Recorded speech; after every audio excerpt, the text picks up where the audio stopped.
All right, we're going to go ahead and meeting to order. This is Monday, November 23rd, a short week. And we'll start with Public Works. Good morning, Commissioners. This is Mike Collins, and Richard is with me. Morning. Good morning.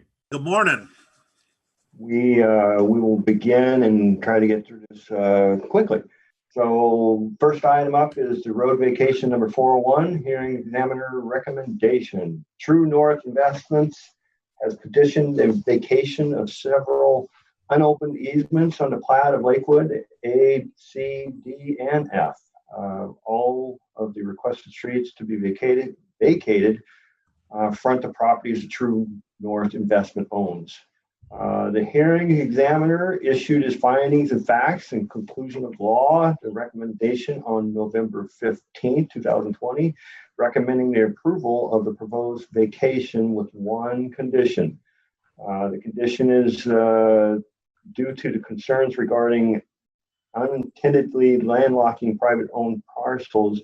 The application shall record ingress-egress easements for gross running with land. So basically, if anybody else owns land, which they've already done to some of the property owners that are still that are not True North, actually recorded easements for those properties. So as for the recommendation, we recommend that the board consider the hearings examiner's recommendation to approve the vacation number 401.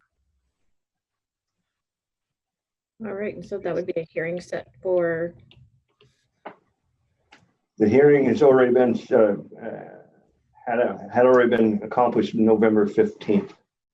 So this is just to the hearing examiner is recommending to vacate it, and this would put it on the board's agenda to consider that. Oh, that's it. So Mike, this is still under the old policy, is that correct? Yes, this is these last couple here are still under the policy prior to us changing the code. Gotcha. Okay, thank you. And this is the one that's up on top of Highway 106, the slide area, right? Yes. So this is the one I voted in favor of moving it forward because of the dangers. It doesn't make sense to have roads there anyway. Yes, the terrain is not conducive to the road system that was laid out, though. All right, I'm good. Okay, second item, another road vacation. Public Works has received a request from Damon Gustafson of Northwest Logging to vacate a public easement along the south boundary of one of his two properties. This is off of Channel Point Road, just north of it. The public easement was dedicated in the plat of Skookum Point, tracks 1947. There's no evidence that the public easement was ever utilized as a road. It's in the middle of nowhere. It's isolated from any of our Mason County road systems. So what we would recommend is for the board to approve and execute a resolution to set a hearing. The date would be Wednesday, January 13th, 2021. Any questions on this? This person paid the fee, right? Yes, they did pay a fee. I'm good. Same. It's off Arcadia down there. Yep. It's quite interesting. In the original plat, it just shows, a short piece of road, public easement dedicated to the public, but there's no. I assume that eventually the ideal is they were going to extend to it or extend from it, but at this point in time it's isolated from our. That's weird. Yeah, it is. I'm in favor of moving forward with it. What an odd one. The guy thought the original plotter thought they were going to plot a community, maybe. Yeah. So our third item for Me is the radar traffic counter units and software. Currently, Department of Public Works is using the old tube traffic counters. You know, you see them laying across the road where you go, through there that does counts. I don't know if anybody does that anymore. We have a whole truckload of ancient equipment, and so we'd like to upgrade into these new systems. These new systems are basically boxes that are mounted on either kind of poles. They take readings without having to have any of our staff out in the road, and so it makes it much safer for us too. And they're easier to kind of conceal, as in you don't know what that is. So what we've done is staff has looked at the law enforcement radar units with the laptop and pre-installed software that cost about $15,870 for 5 of them. It will come out of the 2020 road fund budget here. So we're recommending the board to authorize Public Works to purchase the 5 units. Do these take pictures as well? They can be upgraded to that, but at this price, it's not. Okay. Well, commissioners, we've never done it, never had this conversation, and I am such not a fan of tickets based on photo. But I got to tell you, for the longest time, I've had considerations of bringing forward to the board the discussion of negligent driving. Driving so fast over a speed limit that could trigger us issuing a ticket in some of our residential areas. If we were to do this, and you were willing to consider that, we might want to consider upgrading it just a little bit. Again, sorry I just dropped that on you. It's something I've been thinking about for a long time. I'll give you an example. Up in Lynch or Beards Cove, it'd be nice to have something that's movable to be placed up there. And even though, the idea of a stoplight and everything would be driving you nuts, these people that are driving 30 miles over the speed limit in those communities, even 20 miles over, might be able to trigger something that we might want to consider. It just, the life we save may be somebody we know. I guess certainly not opposed to that, but Mike, just from a technical perspective, in order to get you moving with this now, if we want to, could we eventually upgrade to that after we maybe have a little bit more consideration of Commissioner Netherland's request? I can have that conversation with the supplier and before we move forward with purchasing. And so that, if he says, yeah, you can go ahead and purchase this now and then eventually upgrade the software, then we can move forward. But I can get back to the board on that. Yeah, I think I'd be interested in just knowing what the upgrade potential is, and if it's something that is worth considering, then we'll have the bigger discussion about how to implement a new ticketing program. But I'd appreciate the research on that. Can do. Yeah, I would too. I think I'd like to hold off until we find out if how much it would cost and what it would take. Yep. Commissioner, along those lines, Commissioner Netherland, sorry, there's 3 commissioners. I should be more clear. Have you had a conversation with the sheriff's office about that? About what it might look like on the? No, this is the beginning stage. I've been thinking about this for a while, and like I said, I don't like them. But at the same time, for stoplights and things, it seems like it's just inappropriate thing to do to our citizens. But I got to tell you, I've been holding this in for quite a while on these people that are driving so excessively fast in those neighborhoods. I'd like to start having that discussion as a commission, not just me. If you guys are even considering it. I didn't know whether anybody would be even interested because I hate these camera things so much. It'd be hard pressed for me to even do it. It's just the extreme need and dangers. I think kind of as a general rule, I would be really concerned about it. I think it works in some communities. I'm not sure it would work necessarily in ours, but I also at the same time, similar to what you're talking about in Beards and Lynch Cove, and Mike is no stranger to this conversation, but I know folks around Island Lake, and I'm sure as you get into other neighborhoods in Commissioner Trask's district, maybe Timber Lakes or Shorecrest, there are similar issues. And so it probably is worth a conversation and worth bringing the sheriff's office into it about, if this isn't the desired path, then how do we work on doing, more speed enforcement in these areas where we know it's, problematic. We might want to bring in our prosecuting attorney into that discussion also. It may even bypass the sheriff's department altogether. I don't know. I don't know how those ticket things work. It'd be good to have at least both of those, the prosecutor and the sheriff's office involved, and maybe there are other solutions that we can look at.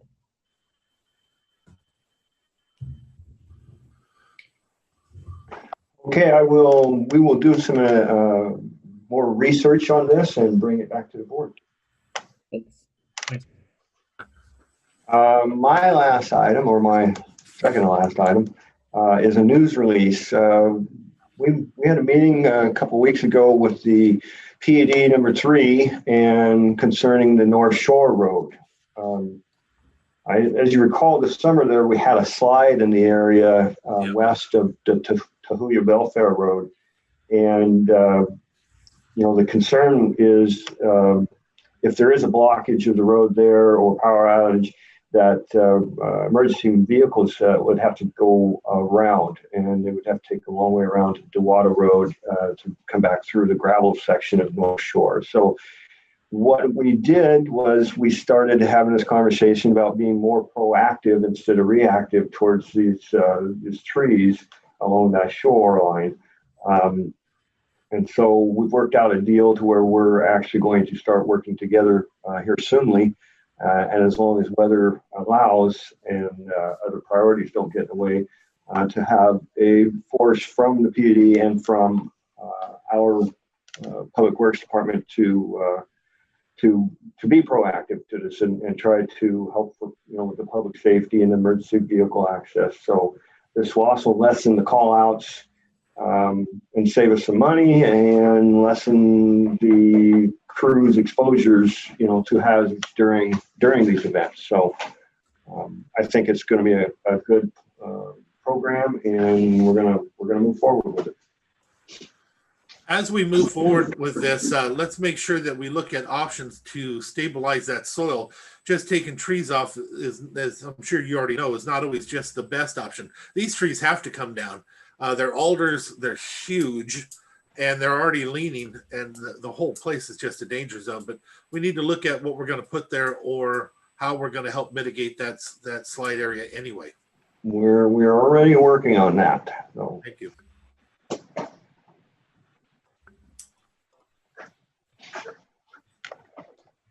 So I think this is going to be a good program with them. The reason we're starting out there is because it's such a large detour for people to try to get around, and so we'll kind of work on that area. And well, you've seen the North Shore. You can start anywhere.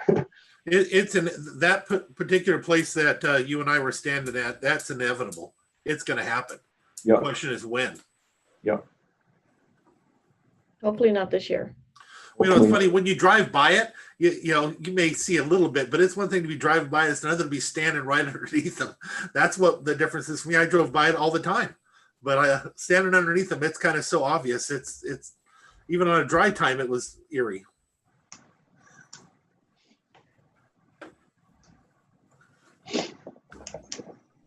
All right, so we'll move forward, and I'll pass you over to Richard here. Morning, commissioners. Good morning, Richard. All right, well, I got a couple of real fun items for everybody off the get-go. I got a news release for solid waste increases for 2021. Per Mason County Resolution number 6113, disposal rates at all Mason County transfer and drop box stations will increase by 2.1% beginning January 1st, 2021. As directed by Resolution 6113, fees will increase each year by the amount of the October to October Consumer Price Index for the Olympia metropolitan area.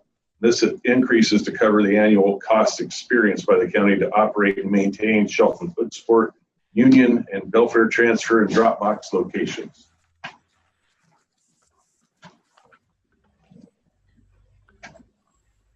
So how much, so just, can you give us kind of an example of what the increase might look like to the average customer?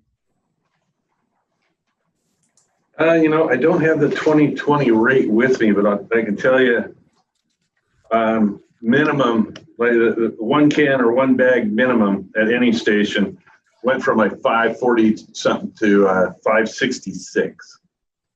So not huge increase. I believe we went up a little over $2 on our price per ton. So yeah, not a giant increase, but it is what it is. All right, Yeah, it's in our code. that works. Thank you. All right, similarly, I have another news release for 2021 water and sewer system rate increases for North Bay, Russellwood, and Beards Cove. Per Mason County Resolutions 14608, 0509, and 0609, all water, sewer rates and fees at Mason County owned and operated Russellwood, Beards Cove, North Bay, Case Inlet water and sewer systems will increase by 1.3% for the 2021 calendar year. And this increase corresponds to the April 2020 Consumer Price Index for the Bremerton area for the 1-year period ending April 2020. This increase applies to all charges associated with the reference water and sewer utility systems, including monthly service rates, connection and permit fees, and other related charges, as well as covering the annual costs increase experienced by the county for the operation and maintenance of the above referenced water and sewer utility systems. Notices will be mailed out to all Beards Cove, North Bay, Case Inlet, and Russellwood utility users because of these rate changes. Commissioners, one of the things to make note as I'm looking over the numbers, eventually we may want to have, just to get some kind of parity, and I don't like raising fees, and we've been able to stop that in Belfair for years, but there's a reason why that we have. They have a different measuring stick. They use 155 gallons compared to an ERU that we may have for, in other areas. We might want to talk about separating out sometime businesses and residential, so we can talk about getting things on a parity amongst the other utilities, but at the same time being able to allow those businesses to afford to do it. Because although the number looks small, when you're looking at 155 gallons compared to 250 in Kitsapper or certain other areas, even 350 is what it was originally in some of those areas. It doesn't, it's not apples for apples, but we're so heavy commercial in Belfair compared to residential. I don't know what it is right now, but a few years back, it was 968 total living people in Belfair, UGA, that's all. So the ones that are keeping that afloat are the businesses. If we were to increase it, it increases a lot more on them than it would if they were being Kitsap or whatever, because of the way we charge them by 155 gallon unit. Just bringing that up for future discussion. So Richard, I think it's a valid point. Richard, in your analysis that you provided for us before on costs and of course what is being looked at for the general sewer plant update, is there any consideration given to that, or will we have any new data to consider? I've been working with Victor on that. I know he's been checking our rates and our financial condition amongst the various utilities, and we're looking for, just like what Randy was talking about, was some parity. So because if you look at it at face value, it seems like, wow, it's much cheaper in Belfair, but not the way we calculate for commercial. So I think that's something that's worth visiting and doing a little more research on, for sure. Because right now I can't.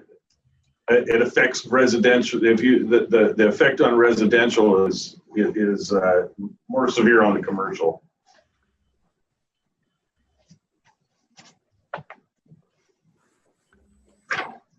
Yeah, doesn't hurt to take a look. Yeah, definitely. And I know Victor's been really heavily checking all of our rates, and I'm not sure if he's come up for air quite yet, but it sure is nice to have checking on him every now and then. Yeah. Yeah, I've heard he's doing a great job, so I'm excited to see what you guys are doing up there. You'll have to come by. Sounds good to me.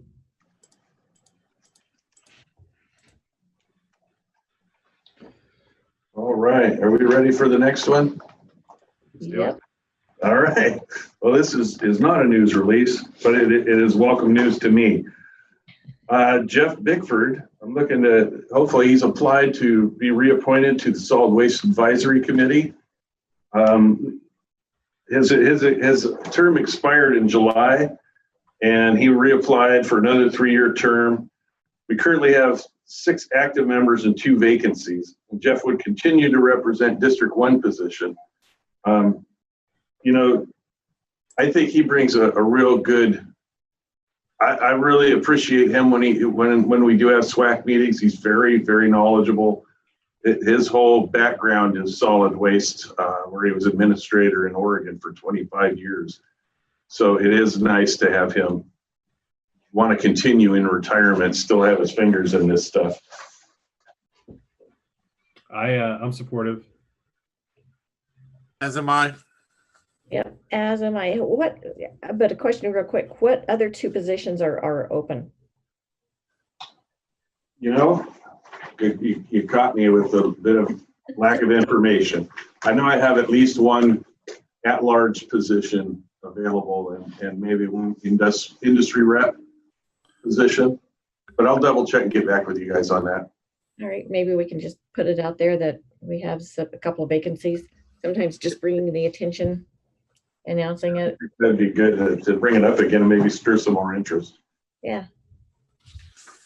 Sounds good. Thank you. All right. 4th item I have is a contract amendment number 3 for Kennedy Jenks Consulting. This is for our sewer system. We have 2 projects. Project 1 is the sewer system pre-design general sewer plan amendment. And project 2 is the sewer system design, the expansion in Belfair. This is just actually a time extension contract only. This contract set to expire 21st of this month, or of December. And well, we're not quite there yet. We're about ready to submit the general sewer plan, and of course there'll be some. We're still we're at 60% design on the system. So with just all the difficulties with this whole COVID thing over the last 8 months, has I think not helped our situation a little bit. We're still on track to deliver as a project in its entirety, but we're just a little bit behind on this, and so we're just looking to add 6 months only to the schedule. Richard, do you anticipate it taking the full 6 months to get it done, or is that built in some additional time for unexpected, pandemic type events that throw the schedule off? I don't think they'll have a problem meeting. The only thing that could be a hiccup is just the coordination with ecology, and that would only be for getting final approval for the general sewer plan, since they're none of them are in the office and they're all distributed out to their homes. It is making it a little bit more cumbersome. We're scheduled, I think, next week to have a meeting with ecology. Dinas and Pat Bailey both are going to come and meet with us and Kennedy Jenks, just to make sure that we're on the fastest track possible, and that we're delivering what they expect. Gotcha. And then, I guess the only other question that I would have, I'm fine with the extension, but we know that we have some development on the horizon there. At a minimum, the Mason Transit facility, as that gets, start turn dirt and build, and some other housing projects. Are you comfortable with where we are on the design process, that they'll be able to capture that on these other projects that they're being, worked through the process in Belfair? Yeah, definitely. Especially like the housing and the multifamily. I mean, that is actually just that could be that part of the design is pretty much done right now. The big thing is the pump station, which is still, it's a pump station. It's not that complicated. So even if it came to it, we could, we have the design for that lower section, and it could be end up being a public-private partnership at that time if they need to get it in. Go ahead and start. We have the design for that end is pretty much complete. So we're not going to hold up anything, I don't believe. But it's, like I said, the most complex part of this is we have a pump station, and that's not complex in my world anyway. Gotcha. Thank you. You bet.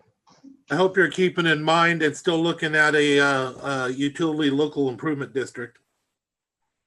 Yes. Thank you. You bet. Sounds good. Thank you. We'll have this. We're working with the folks that's doing the EIS also to have it be working together. Yeah, we definitely coordinate with them for sure. There's a lot of coordination going on for sure, especially with we've got Apex Engineering for the whole multifamily, because they're laying out their roads. Yeah. That they're planning on, and so yeah, there's been a lot of coordinating, especially with Mason Transit and the Navy. It's fun.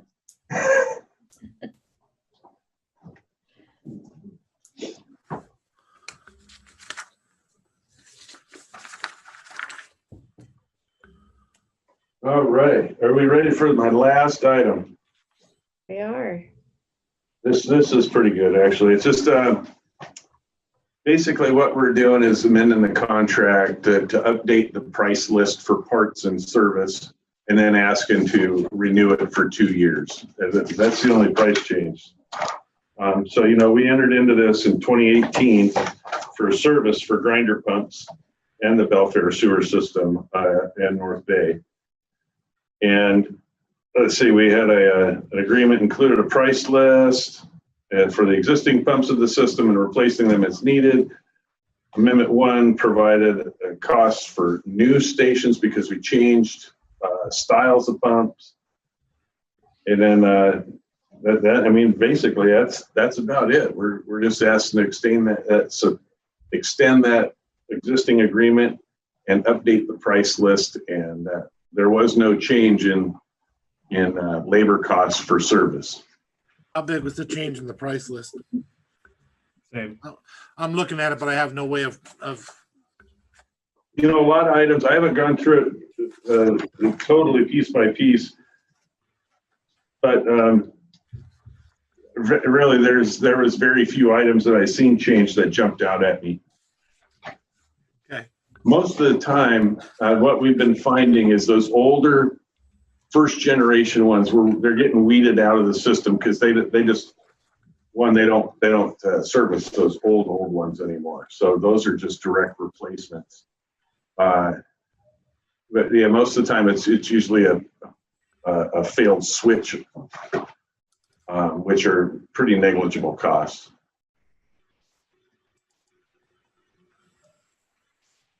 I'm good.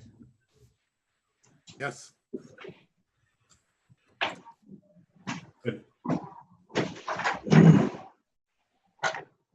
Well, that's all I had. All right, commissioners, we have one item for a discussion item. This is the used asphalt roller we were looking at possibly purchasing, or at least tying up to purchase for 2021. Public Works has been using this roller for a couple years now, renting it during the summer months. This year it was about $7,888. We rented it. So what the vendor is offering is a price of $46,500, and then removing our rental cost off of that. And then we were also looking at trading in a attachment that we had purchased for a skid steer and get another 7,000 off that. So basically, they want 46,500, and we can get it at 35 with sales tax. Compared to renting, if we rented each year, I'm figuring this piece of equipment will last us an easy 10 years. So if we rented each year, that'd be $7,888 per year. So obviously $78,000. So it'll be a better deal if we go ahead and purchase the item. So that would be the 2021 budget? Yes, it'd be 2021 budget. Well,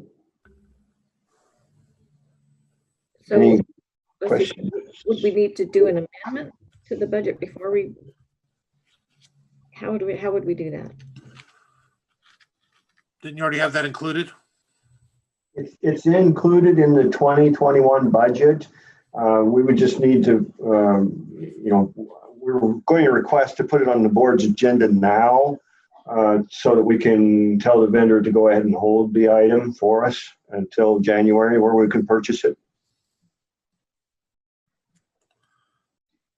And we could either just do that through the briefing process or I don't know if the process, the budget hasn't been approved yet. We'd have to wait until then to actually put it on the board's agenda.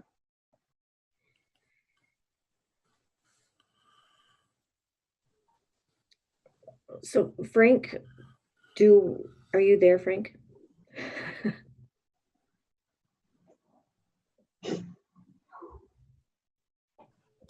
So you're just looking to get it on the agenda so you can go out, but the purchase would happen in the next year, right? Yeah, the purchase would happen next year. I'm just trying to get confirmation to where we can tell the vendor, yes, we are going to purchase this item through the special market purchase and to hold it for us. Okay, I have no, I think it would be a good purchase. It would save the county money. I just want to make sure that we're doing it, doing the correct process. Absolutely. And if I may, if I understand, it's been approved in the proposed 2021 budget. You're just looking for the authority to go ahead and place the order today so that you can receive it in 2021. Yeah. Okay. There's nothing else that needs to happen at this point then. Except for us to say, go forth and purchase. Exactly. Go forth and purchase. Yeah. I agree. Thank you, Commissioners. Roll Thank on. you. So that's the last of our agenda items. Is there any items from the commissioners themselves? I do. Madam Chair, do you mind? Go for it. Okay. I'd like to have at least a personal update, if not a update for the commission of exactly where we are on that railroad crossing on the top of Romance Hill. Lynn Wall is retiring. I'm disappointed that we don't already have it already done in writing. I'd like to know exactly where we're at and what we need to do to lock this thing in so we don't have extended a lot of work and effort only to lose it at the end because we didn't move fast enough. I'd also like an update for myself or the commission if they choose on the freight corridor and the connections, completely what we have going with both connections up there and where we're at and what's going on with the state on that. And I'd like to hear if we're doing anything on the Razor Road connections that we've had and been working on for a while. I understand things sometimes fall to the wayside, but I'm getting worried that everything's falling to the wayside. I'd like to hear some definites on these projects so that we can start getting them moving. We haven't had a new road in Mason County in many, actually decade. More than a decade. So that I would appreciate those updates at the very minimum. We will schedule a meeting with the board to do that and give you those updates. And I'd love to build a new road. So there's no resistance here. So yeah. there is process though, obviously, so we have to follow. So, but yeah, we'll get that information. I believe you mentioned that last time we talked, and so Loretta was trying to gather some more information from WashDOT. So, Commissioner Netherland, you know, Lynn, I don't know if this is a blessing or maybe a silver lining. She isn't retiring. She's just moving over to Keyport. Yeah. So, fortunately, she's not going to be working in the same capacity, but fortunately for us, she'll still be active with the Navy. So hopefully that historic perspective isn't lost there. But one of the things that I recall with the consultant work on Romance Hill was that, you know, securing that was supposed to be in the first 10% of the project. And so if that has been secured and we don't know about it, that's one thing. But if it hasn't been secured, that means we haven't. In theory, we haven't hit 10% yet on the project. So a couple of things to be concerned about there for sure. Just to bring response a little bit about Romance Hill. What I've seen is talking to Skillings, where I've been involved with it, that the railroad Navy had upped the ante, as in they wanted a full, complete design of the road and the road crossing, which was a little beyond the original scope that was needed. So they've been working on that. I reviewed some of those plans here recently. For the application, the utility crossings became an issue. Some of the utilities have to be 25 feet deep to cross the railroad right away. So those plans had to be drawn up too. I'm not making any excuses. I'm just saying that's the information I've seen here recently for the application for crossing the Navy's railroad. So I will get some more information and we'll get back to the board about this. Well, and you weren't here. Just to let you know, when we first started this and looked at this, the odds were very, very, very, very small that they were going to allow this. It was an agreement that we had with Lynn that allowed it to move forward. And when they went and spoke with Lynn, she remembered the agreement and agreed to the agreement. If she is not in that position, we could be in some trouble. So please, let's not lose everything that we've done. And Commissioner Schutte made a great point that I hadn't thought of. If we don't have that, when he's right, that's what we were told. We need to, well, can't cry over spilt milk, but man, we've got to do something. I understand your concerns, and we will move forward. Thank you. Thank you. I just have a quick question. So out on Lynch Road, I've noticed some stakes. They're the tall stakes, so they're not small elevation stakes, but they are stakes nonetheless. And they have a white tip, probably pretty big. I don't know if you can see that or not, but the top part of it is white. I was just wondering what those might be for. We've made a review of our sign locations according to the MUTCD, and a lot of those, in a few locations, we've realized that we need to upgrade the locations. In other words, a lot of our warning signs from distance back from the curves are in the wrong location. They're not drastically, but they're enough to where we want to go ahead and upgrade those and relocate those signs. So that's most likely what you're seeing. They started on Arcadia at the outer end of that, and then they must be in the same area. So that's most likely what you're seeing. Okay. All right. Great. Yeah, I know that they had letters like LC or LS and RP and things I obviously don't understand, but thank you. So they're marking those locations so they can get utility locates, so that when we start to dig, and obviously we don't hit anything. So, yeah, we're just trying to upgrade our signing and bring them into standards. Great. Sounds good to me. Hey, Mike, one more last little thing. I went and I did park at the Effendall Pass. That doesn't seem to work very well, moving the distance on that. I don't know that that box is as important, but do we still need to do something with that entrance and exit for those motorcycles going cross traffic? Yeah, the last conversation I recall with the CenturyLink concerning the box, the email said something in the range of $300,000. I think we overcame it. I think you overcame it by moving that line. Yeah. Do you think the same way? Do you feel like it's? No, if you come up to the stop sign the way you're supposed to, and the stop bar, you are clear of that box at that time. I agree. So I'm not so worried about the box, but I am very worried about how those motorcycles go from one corner to the other corner. We're supposed to be working with them, was it Fish and Wildlife or something, to either put some conservation blocks or something to change that angle to make them have to go onto the road instead of the intersection, or bring them out at a different location. Yes, on the north side of the intersection there, they did put some ecology blocks and reroute the one crossing.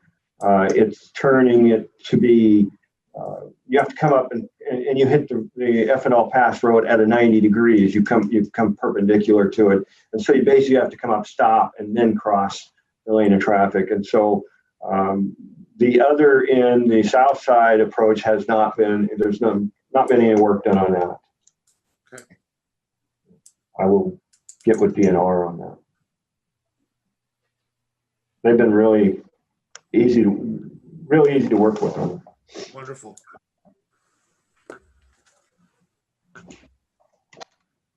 Right, do we have anything else? Thank you. Thank you, commissioners. Thank you much. Thank you. Oh, and as a reminder, we're trying to make sure that people remember to get your items into Mackenzie by noon on Wednesday before the briefing. If it's not there, we're probably not going to have it on the briefing the next time. So just to keep people updated and just make sure you get your items in. All right, let's move on to public defense. Peter, are you there? I am. Hey, how are you? Well, it's Monday, so I'm doing 20 things at once. And it's a short week. Yeah, that's going to make next Monday terrible, is what that's going to do. True. That's true. So this is a situation that came up during the union negotiations, and we started looking at the standards that were in place for public defense in Mason County. Not ordinances I'd actually looked at. I'd been looking at the state ordinances, but not the local Mason County ordinances. And it turns out that our Mason County public defense ordinances predate the existence of a public defender's office. And so they make the Superior Court directly responsible for appointing attorneys and the district court directly responsible for attorneys. You have two different sets of standards for Superior Court and district court, because back in 2008, each court would assign the attorneys individually. You have guidelines for contract attorneys, but no guidelines for having employed attorneys, which we have now. And so they're just very much out of date. And I have submitted an updated version. It takes into account therapeutic courts, which we didn't take into account in 2008.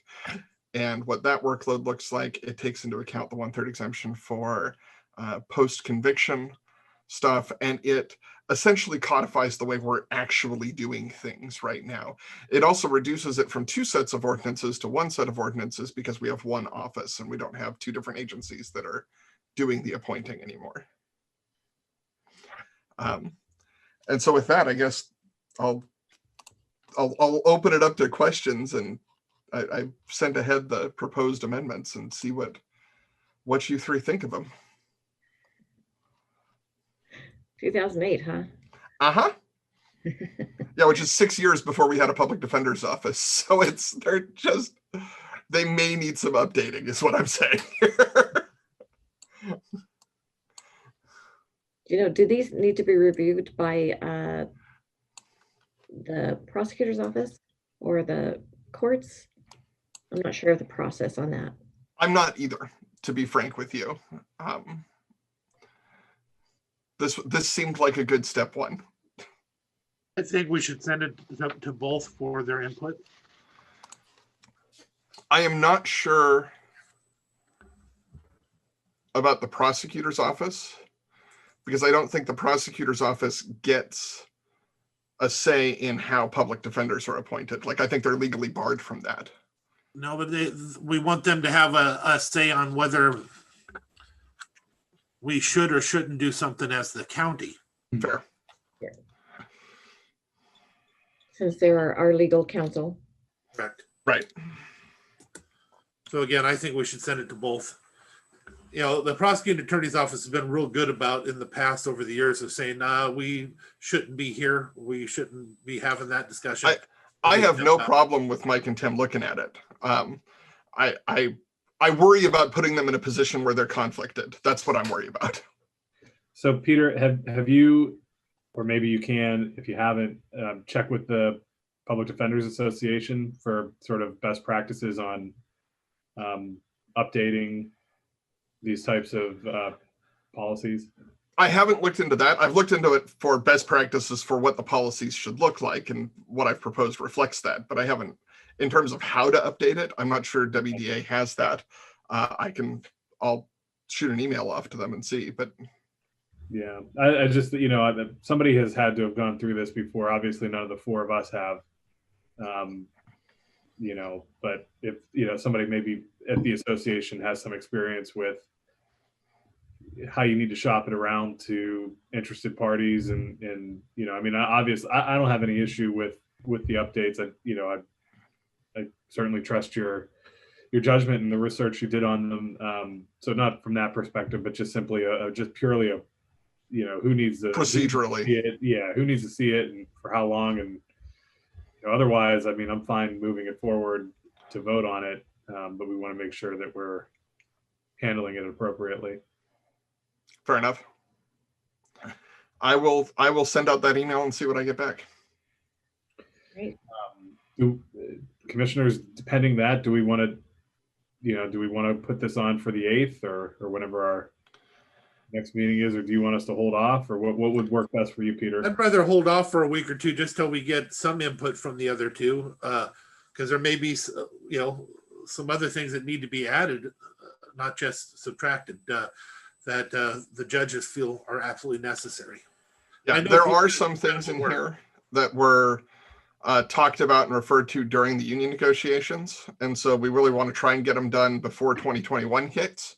But we've got a little time before that happens. So if we want to put it off beyond the 8th, we can do that. Well, we also need to make sure Frank has a say then when it comes to those union negotiations and what's agreed to and not agreed to.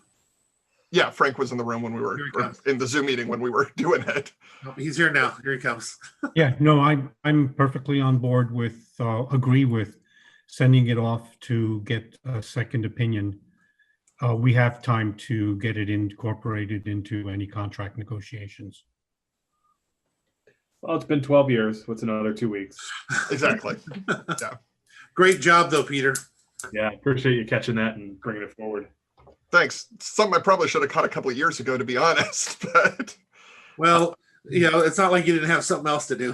Fair enough. Right? You're just a little bit busy. A little bit. Yeah. Well, I appreciate you, Peter. All right. Anything further? No, great job. Thank you. All right. Thanks, Peter. All right, so we are ahead by 7 minutes. Do we want to keep moving on? We good to go? If he's there. Dave, are you on board? You in the Zoom room? There he is. I'm here.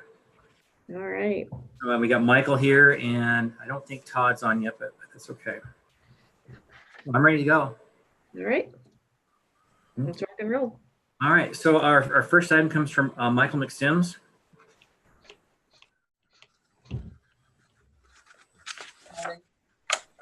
Hello there. Are you there, Michael? Can you see me? I can see me. You are. We can see you, but you're kind of coming in broken on the audio. Okay, I'm gonna turn off my video and see if that saves some bandwidth here. Now we can hear you. How's that? Good. Okay. So anyway, good morning. I apologize that I had to get off the meeting last time there was a briefing a couple weeks ago, and I don't know that we got to this item, which is the appointment of filling some seats on the HBC. We have the lucky problem of having too many applicants, but it does make life more complicated. So as you see from your packet, we have 2 seats that open next month, and then we have a 3rd seat of someone who's resigning a year early, and then but we have a total of 4 applicants. So we have to decide who to appoint for full terms, who to appoint for a partial term, and who not to appoint.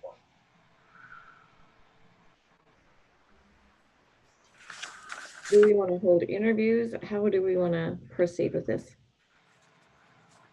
I would like to, I have some concerns on one of them here. So I think maybe we might want to have interviews. What are the ones that you already know and that are returning? So that would be Ed Huber. Yeah. His term is expiring right now, and he is a great member of the commission, and I would definitely want to keep him. I recommend moving forward with him. Okay. And then the other 3 are new. I don't know them. Okay, so maybe we just I'm fine reappointing Ed and then interviewing the 3 for the 2 remaining spots. Is that? Yeah, please. Yep, that works. So how do you I haven't been involved with that before. How do you going to proceed on that? Does your office send them a letter or what? Yeah, Diane, will usually, she's on there now. I hope she don't throw anything at me. Diane usually will set up a time for us and an appointment for them to do it by Zoom now, I guess. Okay. So I will get Ed's forwarded to you to be read on the action agenda at the next possible meeting, which will be before the 10th. And then the other ones will just take whatever time it needs. Sound right? Sounds good. We have briefings on the 30th. So we could possibly maybe have the interviews at that time. Would that work, Diane?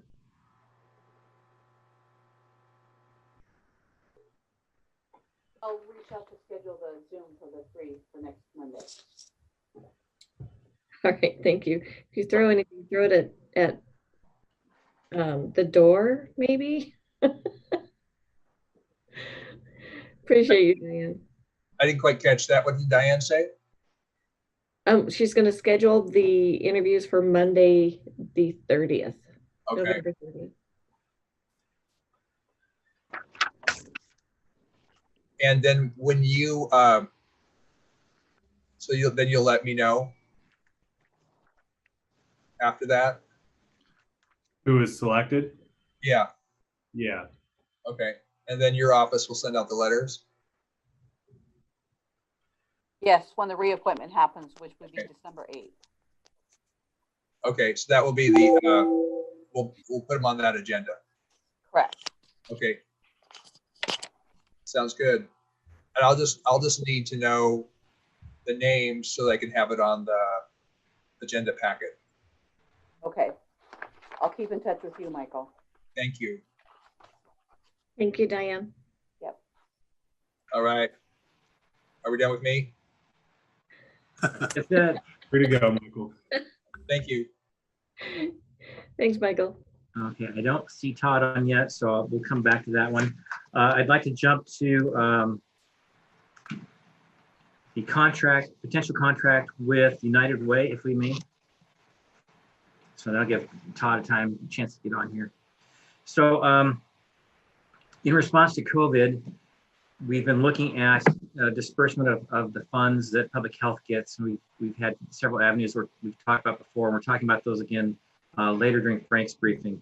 One of those items is getting some money to United Way to help with the isolation and quarantine efforts with those underserved populations. So Wednesday, I put together the contract, and Tim Whitehead has looked at it. He's not had a chance to sign off on it. I'll go over and talk to him. He's good with the contract. It's been submitted to United Way, and Ted is running it by his board. So it's just a very short time frame. I put together this on, like I said, a Wednesday, and we're trying to get it run through. So when and if the spending is approved during Frank's briefing, then we can get on this right away. This would need to go to action agenda tomorrow. What we're looking to do is $20,000 to United Way and our reimbursement so they can purchase food kits and hygiene kits and all those things necessary to keep folks in isolation quarantine. And we already have a rental assistance program, but we could do some through this as well. But it gives United Way a lot of broad opportunity to interact with folks in ways that public health has difficulty reaching out to. They have the right connections.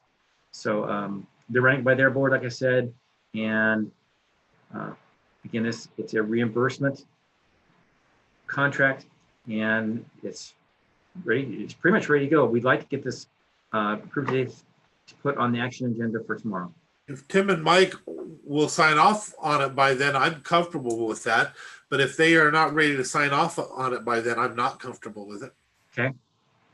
I've got to call into Ted to see what the timeline is from his board. So. Okay, and I know that's one of the biggest issues with trying to keep people at home is they want to go out and get food and absolutely. So we've had a number of cases just in the last couple of weeks that are saying, I can't stay home. I have to go get food. I can't stay home. I have to work. I can't stay home, or I have to go into our motel, for example. And the folks we wind up putting in the motel rooms, we have to supply them with food and hygiene products and all those things. So, my staff has been doing that, and United Way is a little more ideally positioned to address those things than we are. Now, after the first of the year, that's going to probably roll over to Cascade Pacific Action Alliance, who will probably turn around and contract back to United Way after the first of the year. Sounds good. Yeah, I'm good. I'm good if it passes all the other boards and the attorneys. So I'm hearing two different things. I want to be clear. Commissioner Netherland, are you saying if Tim and Mike sign off, you're good to go tomorrow? And Commissioner Trask, are you saying you would prefer to have the United Way board sign off before we vote on it? Yeah, I would, just to make sure that everything is kosher. I'd hate to sign a contract and then have the United Way say, "Nah, we're not doing it." Seems just like a waste of an agenda item. Dave, where are we at time for necessity, time-wise? Well, so our next board meeting would be December 8th, which is 2 weeks away. So it doesn't leave much time for United Way to get things purchased. I was just trying to get things as soon as possible. I mean, we can do it on the 8th. Well, when do you think you'll hear back from? I've got a phone call in, so when Ted calls me back, I'll know. Normally, I 100% agree with you, Commissioner Trask. I hate doing it beforehand, but I was worried about the ability to do the purchases that are needed as we have the spike that's happening right now. So I can go either way, though. I am, if you want to hold off, I'll hold off. I think let's sign it, or let's move it to tomorrow. Hopefully Ted gets his board mobilized. I don't know what their process is, but I don't want to be the ones to hold it up. Yeah, I get that too. I don't want to hold things up. I just want to make sure that the process is done correctly. Yeah, I think on our side we are. I don't know what I don't know what United Way's, what the plan is for them. So I guess that's why I'm comfortable moving it forward, because I think we're briefing it. Tim and Mike are looking at it and signing off on it. We know the need. We know it fits within the funding. It's just a matter of, I don't want to be waiting on I don't want the United Way to be waiting on us. I'd rather us take action and then let the United Way get it done on their side. I don't see them turning it down, because I mean, they're so good at what they do, and this is definitely one of their strong points. So I'm good with putting it on the agenda. Okay. All right, I will shoot that over to Mackenzie. Okay, next thing. Let's roll backwards just a little bit. We have, and Todd was going to be on here, but I've got this. So we have an amendment to the Commerce contract for outbreak emergency housing. And really all this is very simple. It's just extending the deadline from December 31st to the end of June. So it gives us more ability to spend those dollars for housing homeless folks over that time period. So as you know, most of the money we've spent so far has been through Community Lifeline. We've increased their bed capacity, shower capacity, their ability to put folks in kind of a sick bay. And should we need to do more, we can spend the remainder of the money on over a longer time period. So that could be for hygiene supplies or sanitizing supplies or whatever comes down the road for the next thing in COVID. I support that 100%. Same. Yeah. Yeah. And it sounded like, according to the press conference that they had on Friday, that the governor had on Friday, it sounds like there will be more money coming out for businesses and also for rental assistance and things like that too. So I'm hoping that they remember that Mason County is a part of Washington State and send some money down to us. Sorry, just a little rant. No. Yeah, I think things are moving fast in the COVID world right now because we're bumping up against that December timeframe. So right. A lot of things are happening quickly. Okay, we'll put that on the December 8th agenda. I don't think there's a real need for speed on that one because it does extend the timeline. Okay, and the last thing I had was just a discussion around the board here around water resource inventory work. And Commissioner Schulte, I apologize for not getting a one-pager out. Things were really crazy last week. We did meet with the tribe, with the Swanson tribe on Thursday, had a very good meeting with the Swansons to go over how the MOU is shaking out. And that's been something we've been working on now for a couple of years. Alex has done a great job with providing the tribe and us as part of our MOU.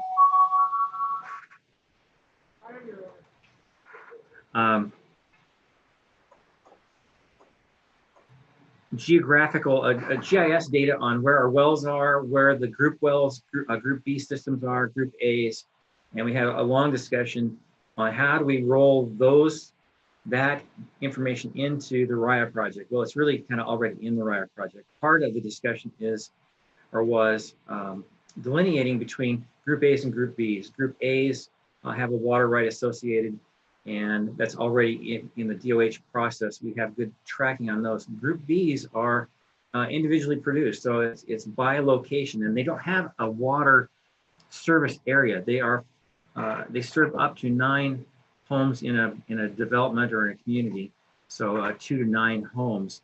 So they're treated differently in both the state and in our own water regulations.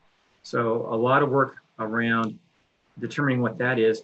And we produced this data on RIA 14, and it's a big spreadsheet. Alex has put it out, and we talked through all those separate pieces of the spreadsheet. So group A's, looked at those, set those aside, group B's, and started putting those things on a map with the GIS.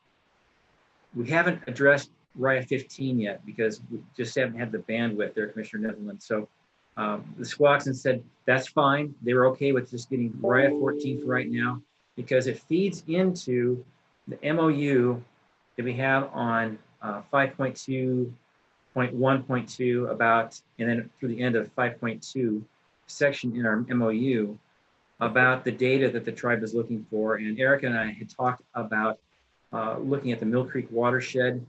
And this body of work that Alex has done really feeds that Mill Creek piece to look at everything from Lake Isabella to the outlet. What are those things that are influencing that watershed? And that piece that Alex did fits the MOU, and the MOU turns around and fits inside our Wire 14 work. It nests in there very nicely. So it won't be mentioned in the plan per se, other than the plan language we're talking about is it will reference the MOU as a separate document with a separate agreement between the county and the Squaxins. So it won't be part of the plan. We didn't feel that was an appropriate place to tuck that into, because the plan is subject to adaptive management, where the MOU is subject to an agreement between the county and the tribe. So questions on that so far?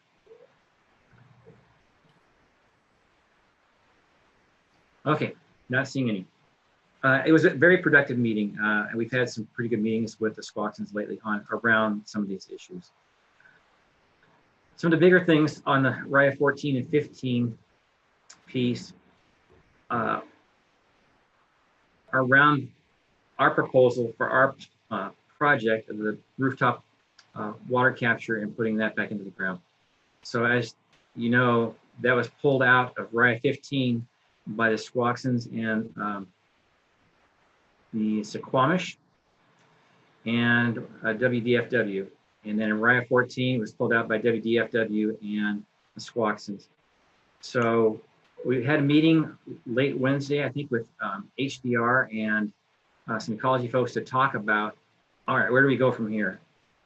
And HDR has gotten to go ahead to continue to work on the rooftop water project.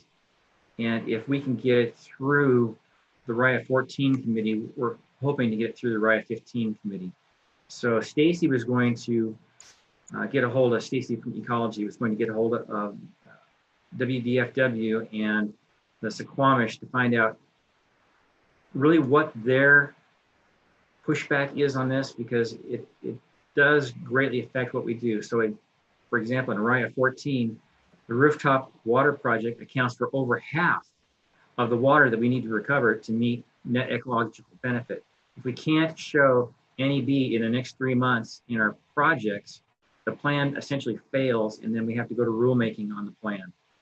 So we're trying to keep that out of rulemaking. I talked to Angela about what can we do to keep it out of rulemaking, because rulemaking, we don't know where it's going to go. They'll take the plan at the point we have it, and then ecology will take it. They'll take it to the Salmon Recovery Board, and then rulemaking will come back down to us through that process. I see Commissioner Netherland itching to say something there, so I'll be quiet for a second here. Well, and again, just remind the rest of the commission, the way that this is being handled, projects are not our bailiwick anyway. It's putting it on our backs that we're supposed to come up with all the projects and stuff.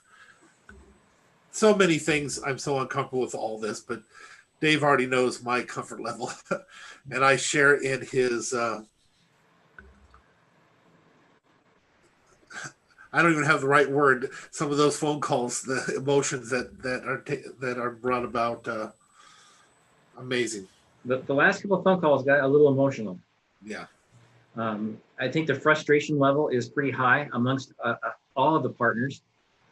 We did have a meeting with some of our other local partners, PUDs and Olympia Master Builders, to talk about what kinds of things can we work on to kind of solidify what we're looking for as a group, because they're not necessarily the same things that the tribes were looking for. We are going to be voting, I think, next week. No, December 8th. I'm doing the hearing on RIA 2223, which I think has been a very successful process. We got through that.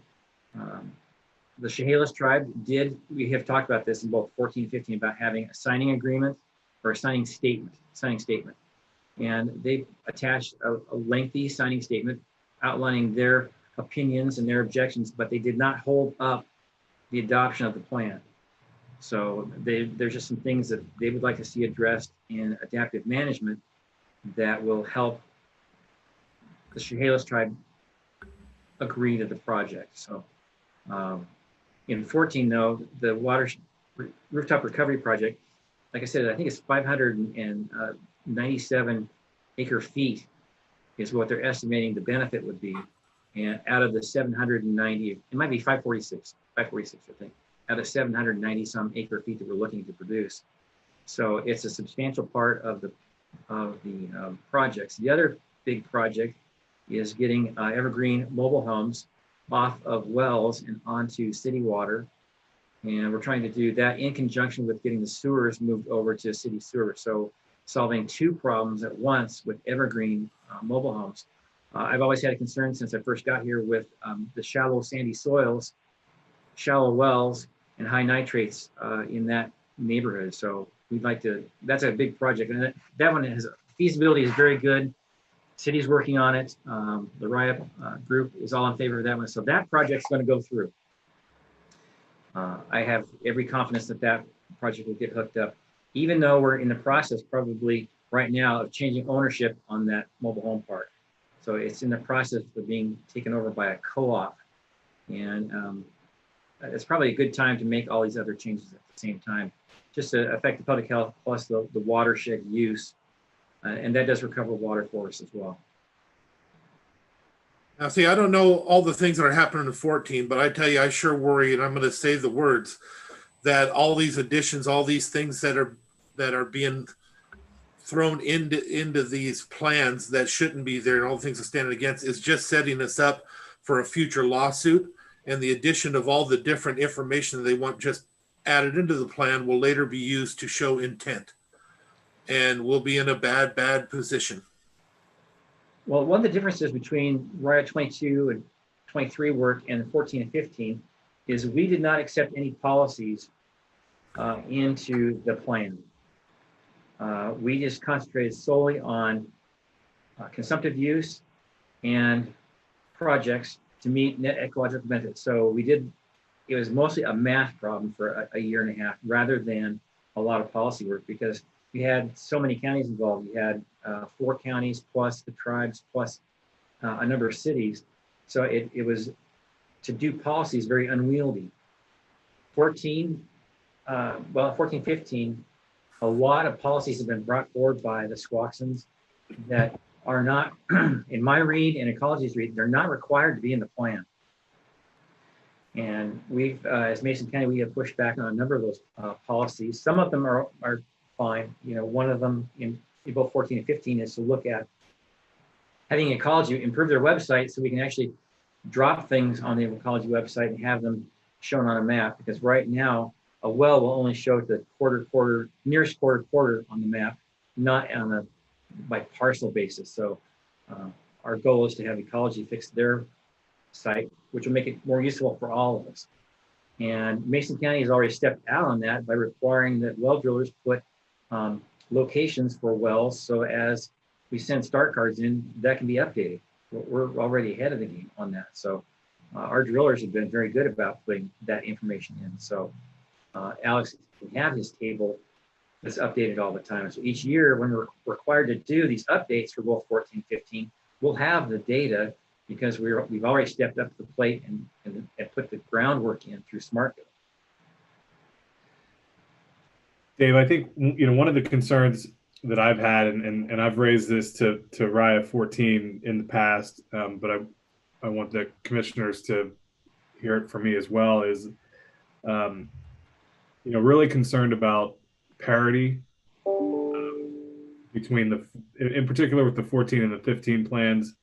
I know 22 and 23 are a bit different, but I don't want to get us in a position where we have wildly divergent planning priorities, regulatory priorities between one part of the county and the other.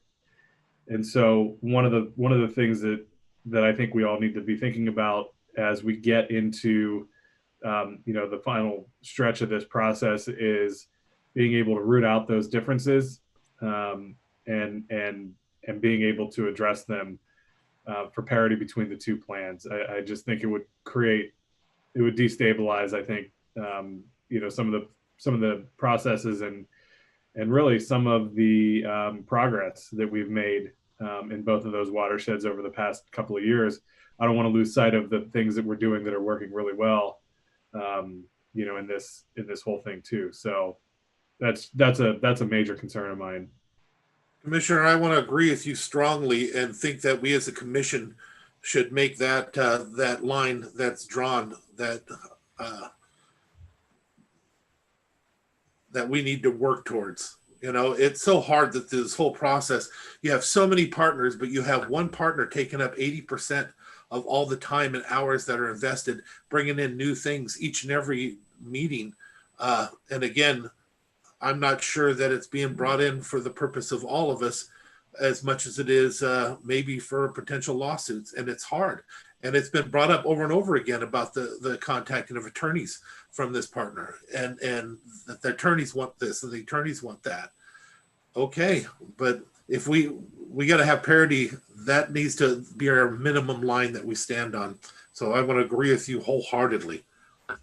Is there something that we can do to reiterate that and make it stand out in our minds that there should be parity? One of the things I thought about was maybe having me reach out to Paul and Ecology, the two folks from Ecology, Angela and Stacy, and having a four-way sit down to try to massage this and get, because we have different policy proposals in each. And in some ways, some of them make sense, but anything that involves Mason County, especially in a regulatory way, we need to have those things, Commissioner said, equity, a balance, because we want one set of development regulations for the county, not three sets of development regulations. I mean, that just makes it, we need to have something that our clients can depend on, that there's one set of regulations in Mason County, because for builders and for people building homes, and even for staff, it's very complicated now. To add three sets of regulations would be just a mess. So I'm thinking maybe a sit down and see what we can get resolved maybe in December.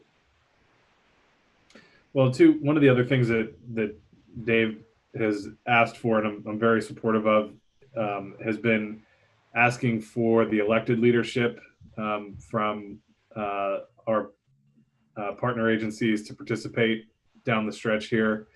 I was happy to make that request formally in our last RIVE 14 meeting.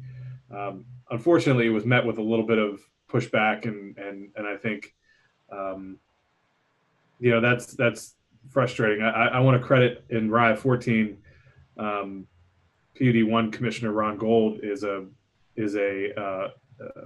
attends without fail and brings that constituent perspective to the process, a very level-headed approach to things, but without having, and I don't mean this in any way to diminish the role of staff, because I think staff does a tremendous job for us and for their respective organizations. But at the same time, there is an elected, I think, responsibility to bring that constituent perspective into these conversations, and it was disappointing to be met with with the response that we were. I hope that in particular folks from the city of Shelton will hear that from their staff, and somebody on the council there will step up, but also to have elected representation from tribal councils, I think would go a long way. To have those conversations on behalf of the people that we represent, minus some of the staff perspective. In particular, I think too from the state agency staff that participates. Frankly, I think Department of Fish and Wildlife has been a barrier to progress, at least in 14, and has put up, I think, more roadblocks than I was anticipating from them, which is unfortunate. So hopefully we can revisit the conversation about having the elected decision makers participate in some way as we go down the stretch. Have we reached out to Jeff Knighton with the city to see if there's anyone that we can, if there's a council member that might be interested? I could probably do that if you want me to. Yeah, so their public works director was on the call, and it was my understanding, and Dave, correct me if I'm wrong here, that they were going to go back and have that conversation with Jeff. I think for whatever reason they were under the impression that we were asking for all 7 of the council members to join, but I tried to clarify that, you know, pick anyone of the 7 that would have an interest, whether that be the mayor, the deputy mayor, somebody who works you know, closely with their public works folks. Any one of the 7 will do, but at some point they're going to have to engage on it, and just, you know, and I think too, even from the Thurston County Commission, I know they're going to go through some turnover down there, but it'd be great to see some other elected officials in these areas step up. Well, let me know if there's anyone you'd like me to reach out to. Sure. Yeah, Dave, maybe you can get together with Commissioner Trask and, Okay. you know, and follow up on that side. We can do that, because it certainly would be a benefit to have electeds to be able to look each other in the eye and say, all right, this piece is a priority for me, and this piece I might be able to wiggle on, where you know, a lot of times with staff and me included, you know, we take everything as a priority and try to push it. And that's our job, as you know, staffing these things. But it's really the electeds that can negotiate and eventually have to sign these things. So it would be very helpful if, I mean, we've had, the Mason County Commission has been there all along, and that's been, you know, super helpful. But we've not had as equal participation with some of the other groups. And it was very disappointing to have WDFW say they're stepping out next month. I was very surprised to see that they wouldn't be there in December. So we're coming into the last 3 months. We have December, January, February, and ecology wants these things submitted by March. So, I mean, we'll have 22, 23 done and we'll be good to go, but I have my concerns about 14 and 15. And so, Dave, just to be clear then, if there is no consensus on one or both of the plans, go to ecology for their review and implementation. Is it the Salmon Recovery Board that does it, or is there another entity within ecology that will review? So my understanding is it goes to ecology. They'll consolidate the plan materials that we have to this point, submit them to the Salmon Recovery Board, who will finish the plan and send it back to ecology for rulemaking. Okay. So it kind of takes us out of the loop on fees and all those other things. So.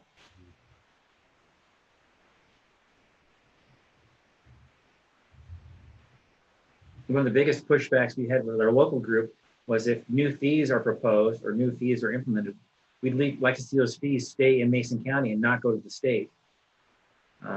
Because implementation of these plans is not at the state. It's going to be with, you know, our folks here in the planning and environmental health department. So we really need to have that money come back to Mason County for implementation and to the city for implementation. You know, there's a lot of pieces the city's going to have to do.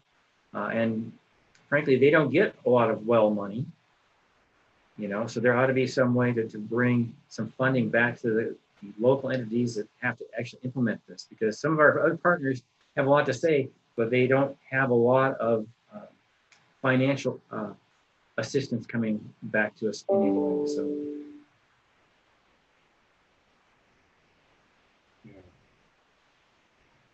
I bet the state's going to fight to have every dollar go to them, but we need to fight just as hard to make sure that they understand that it's a local issue. It is, and it may be a case where we go to the legislature, but this is not probably a good year to go to the legislature looking for money.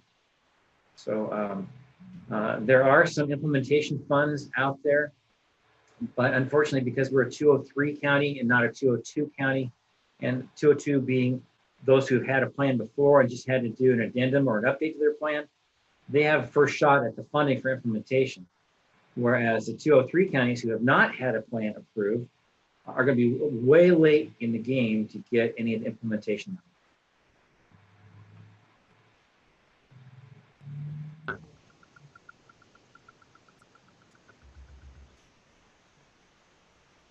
There's more happy news for Monday, huh?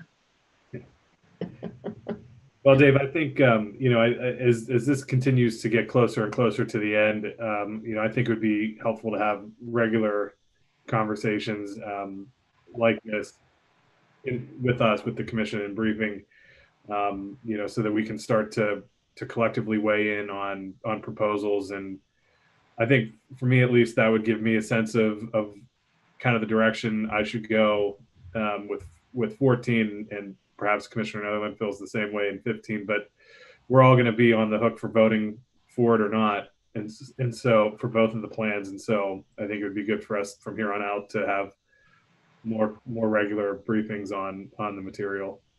Okay, so I will put together something for December 7th, and I'll try to do a side-by-side with 14, 15. And if I can get some things negotiated in between that consolidates those two, I'll try to get that done as well. I do want to say I very much appreciate our staff's efforts, and I've been very supportive. Dave, you've done a great job of trying to protect our constituents and make sure that we're able to continue to develop and not lose these property values while still trying to protect our environment. I think you're doing a great job.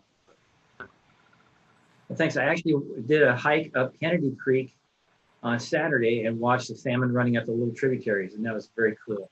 Mm-hmm. So I was able to take my 8-year-old grandson, who'd never seen anything like that before, up and let him get within a couple feet of these, huge salmon swimming upstream, and he thought that was the coolest thing ever. It really is. I love watching them. Yeah. Being from around here when we were younger, that's how we fed ourselves sometimes. We went right down there and picked out dinner. One time when I was working for the PUD, I picked out dinner crossing the road in the Skoke Valley. I actually have seen them cross pretty cut off. That's pretty cool. Yeah, I ate them. Well, it's definitely a resource worth saving. I think minding the details in these plans is really important, but I think we all share that overarching goal, which is we want to preserve the resource as much as possible. It's part of who we are here and what we do. And I hope we can find consensus as this rounds out. Me too, because I walked into this as a big believer. I thought we were going to be able to work together and make something beautiful happen. But, it's funny when one side doesn't want to do it that way, and you have to rely on consensus instead of a vote. What kind of damage can occur there? It is an awkward process. It reminds me that, anytime you have to have 100% consensus, it's a very difficult process. Well, when you can't come to consensus about having consensus, how do you expect consensus to work? Well, you guys are making me hungry. I want sushi now, so thanks. So I'll take December 7th. We'll do another briefing. I'll put together a side-by-side, and I'll try to get with Paul and Angela and Stacy in the meantime and see what we can get. Well, there's not many days in there. See what we can do to try to at least figure out what are the real priorities for them, and instead of having everything as a priority. So what's available to move. So. Yeah, that'd be really helpful. Okay. Well, that went faster than I thought. Any questions? Not for me. None on that. Thank you, Dave. Okay. Anything else from our side? Yeah, I just questions? have one question for you, Dave. And if you don't have anything, we can follow up later. Just wanted to circle back. Earlier in the year, we had talked about some changes to the burn permit process for folks, and just wanted to kind of circle back on that and see if we were able to make any updates there, or what your thoughts were moving forward. No, I saw the recommendations, and I just saw that thing come through this morning, kind of to bump my memory a little bit. So that's great. I appreciate the constituents sending that through. So I'll get with Kel. There's nothing in those regs that's really set in stone. I think we can make some adjustments there. Okay, perfect. Yeah, just let me know. Okay. And then as far as COVID goes, I think you were all on the call this morning. We're going to be changing. We've made recommendations, put it that way, to change how we do contact tracing, and then data entry for the negative cases. So look for changes. So just kind of letting the public know that as we change at the state level, how they collect data and how we report things, it's going to change those dashboards that everybody uses online. So they're going to go a little wonky for a while until we can get this kind of figured out. Appreciate that. Ever changing, it seems. Oh, yeah. Yeah, just when we think we got it figured out. Yeah, exactly. All right, thank you for that update. Thanks, Dave. Thank you. Thanks. All right, do we want to take a quick break? I do. All righty, we'll be back in, well, we're not scheduled to be back until 11:20. I was gonna say, you want to contact Frank? Are you on at all? There he is. Will be, how long is the break? How about 5 minutes? Does that work for everyone? I will make sure we have everybody on board.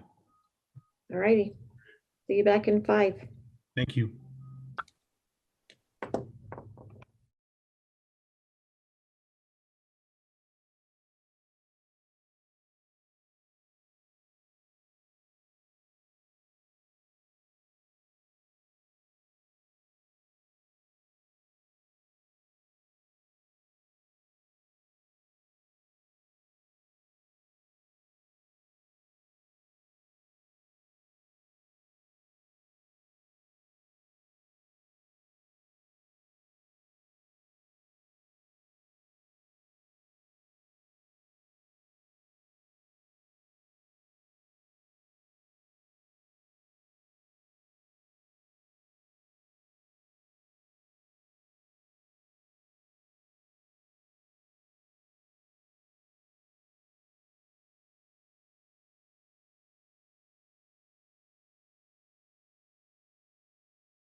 Yes, I believe we are, except for Ross is not on, but he's on his way home, so he's on our previous schedule, so we'll try to catch him at the tail end. Okay. So the first item we have is the take-home salary. I'm sorry, the special pay and lead pay from Jennifer. Thank you, Frank. Good morning, commissioners. So we just have, the out of class and special pay, or it's actually lead pay and out of class pay. We have 7 people, and none of these should be a surprise. They've all been briefed and or looked at with last year. So we have Todd Cannon, Kevin Gayosa, Josh Luck, Jeannie McFarland, Don Mesojednik, hopefully I didn't butcher anybody's names, Grace Miller, and Anna Smith. And this is just so that you have a double look at these, that there's no surprise for the 2021 budget. So if there's no questions, we will ask to move these to the December 8th consent agenda. Okay. No questions for me. Great, thank you. And then on the take-home vehicles, we have Mike Lieberg, Alan Eaton, Rod LaRue, Grant Deshawn, and Cynthia Brewer. And we normally have Brennan Profit. He is was the road supervisor, one of the road supervisors up at Public Works, and he took a new job. So there hasn't been a replacement selected for him yet, I believe. And so once that person is selected, I'll brief again with the take-home vehicle for that person. And then we also have a new addition on here that's not on this listing. We have Kelly Frazier, who takes home a vehicle periodically. And so I wanted to ask to add him to this listing as well. I'm good. Okay, Yeah. thank you. And I'll Are there any on there that you're questioning? no, these are all repeat people or repeat positions from prior years. So with the exception of Kelly, who I think, Kelly, you had normally not taken a vehicle home in the past. Is that right? And That's correct. you were given the option to, and so Correct. it's not anything questionable at all. So, I just got my garage cleaned this weekend, so I actually have a place to park it now. Okay. That's a good thing. All right. So I will email his form to you, commissioners, and we'll put this on the December 8th consent agenda. And this is for the 2021 budget year. Sounds good. Great, thank you. Great, thank you. Next item we have, commissioners, is the support services authorization employees for teleworking. Dawn? Morning, commissioners. I've updated our list of support services staff who may be teleworking. Particularly, I took off Melissa Drury, who's no longer there, added in Mackenzie, added in my new staff person, Winter Perez. And then we also looked at who else might end up potentially teleworking in the event of a true shutdown, which would include Ginger Kenyon and Jennifer Giraldez. We also added in staff under IT and emergency management of Julia Kirkus and William Bainham. And so we plan to bring this forward to the December 8th commission meeting, if that's okay with you. Good with me. Same. Looks good to me. Okay, thank you. Mhm.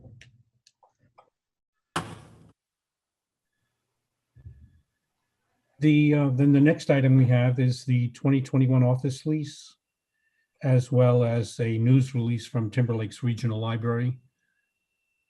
Diane?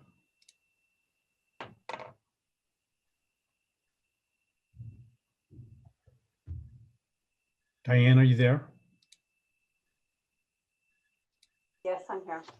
Okay. So the lease is with the North Mason Resources for the VSO. So it needs to be extended for 2021.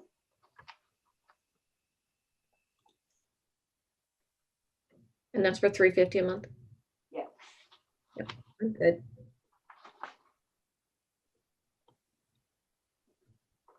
Okay, and then I wanted to ask the board, do you want to issue a news release for the Timberland Regional Library? They received the resignation from Brenda Hershey.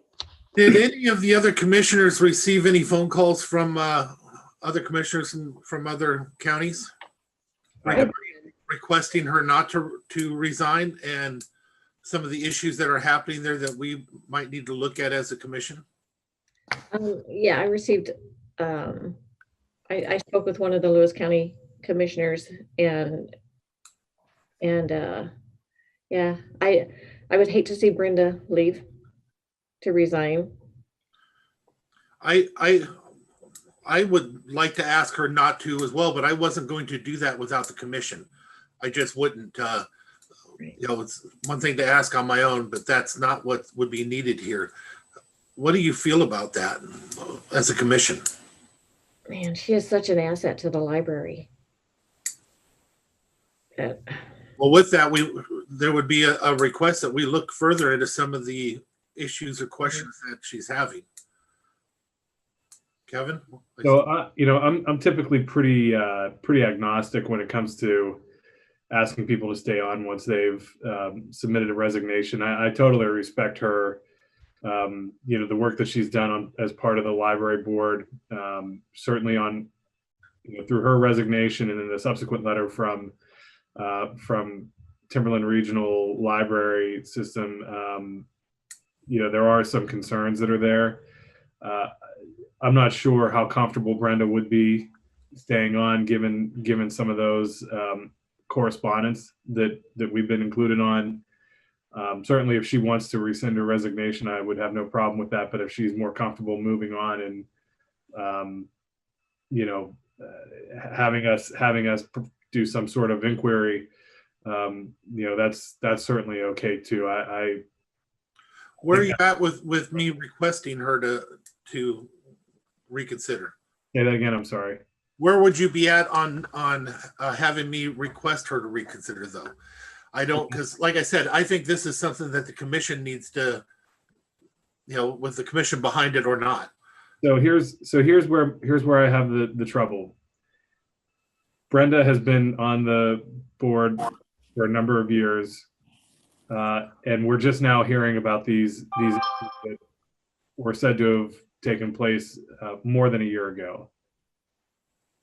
What process? I'd like to know a little bit more about why we're just learning about it now, why it was brought to us in the manner that it was.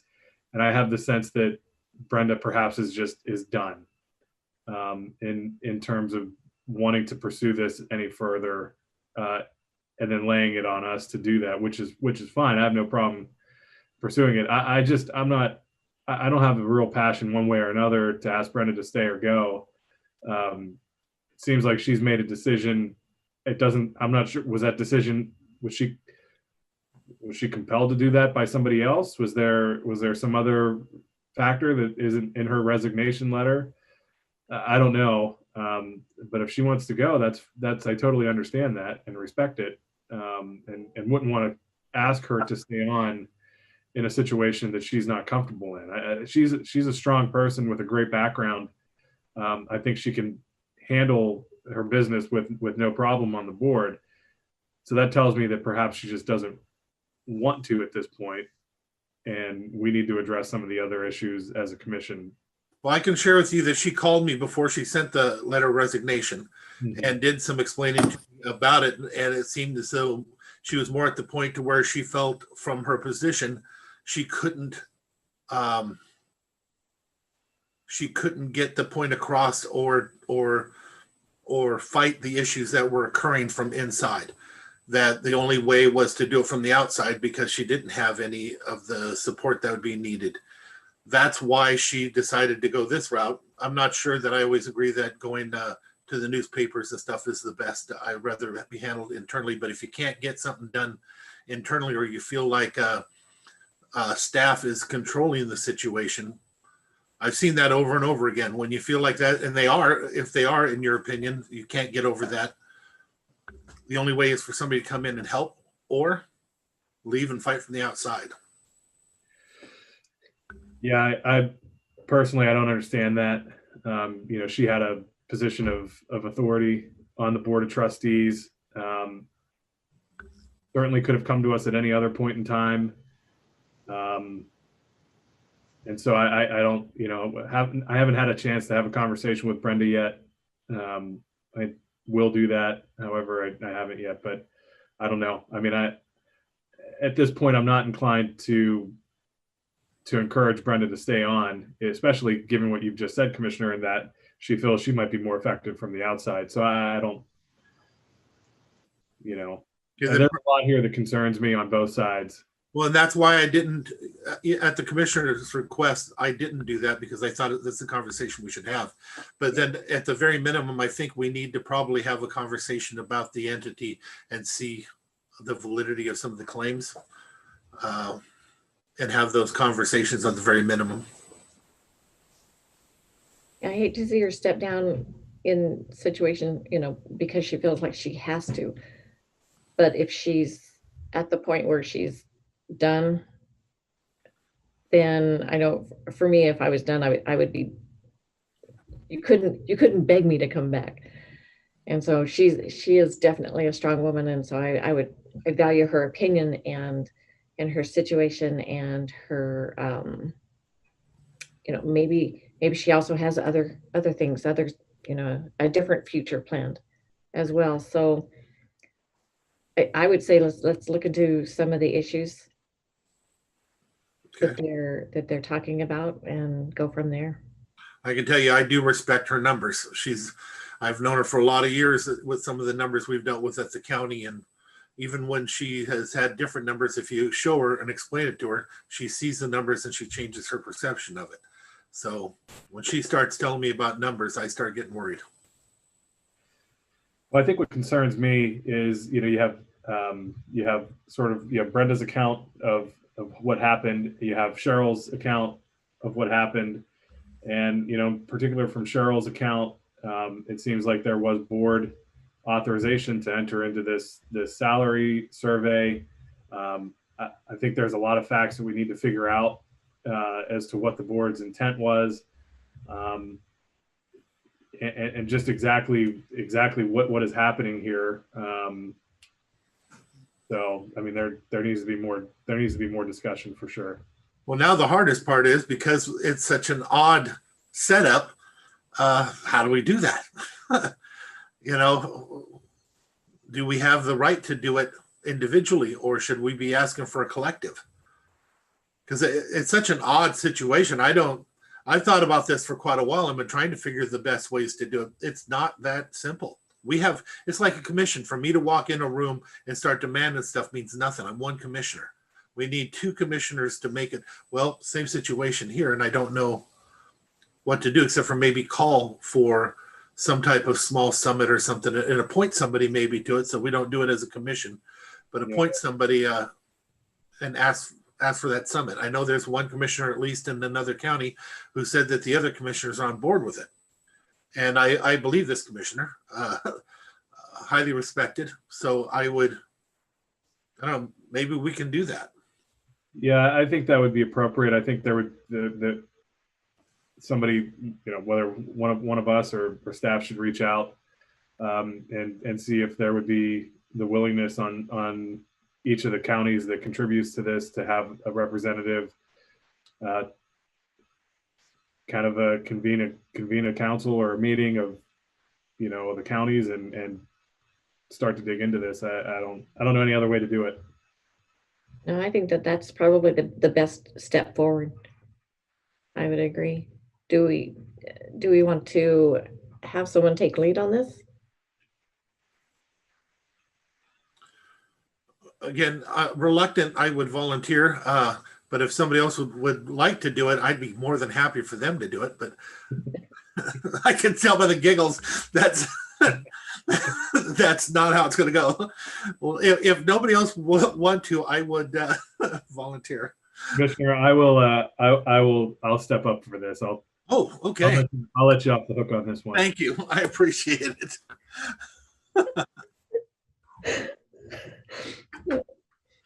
Well, all the laughing. I thought I was in trouble for sure.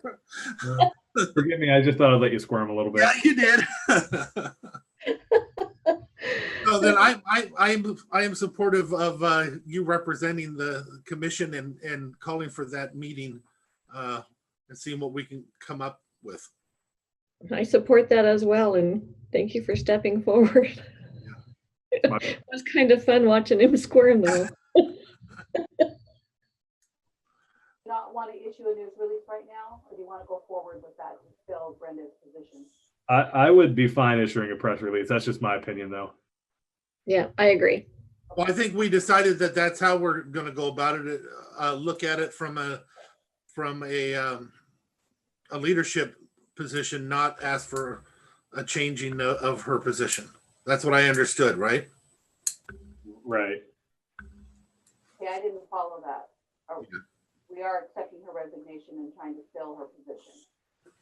I think that that's what we have to do. I think we can't force her to stay in a position that she's wanting to. So we'll solicit for applicants and to fill it. Yeah. Okay.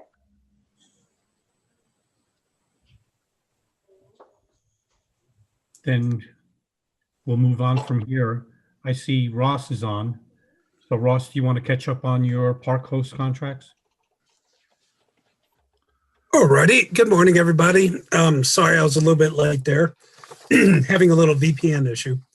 Hey, let's see. We have all of the parks host contracts. I have them all uniform now that they all come due at the same time. For a while there, it was kind of hit and miss all over the place. So we have put them together. We've talked to all of the park hosts that we currently do have, and all of the park hosts would like to remain as park host. We put together a 2-year contract with those folks, which is the normal time.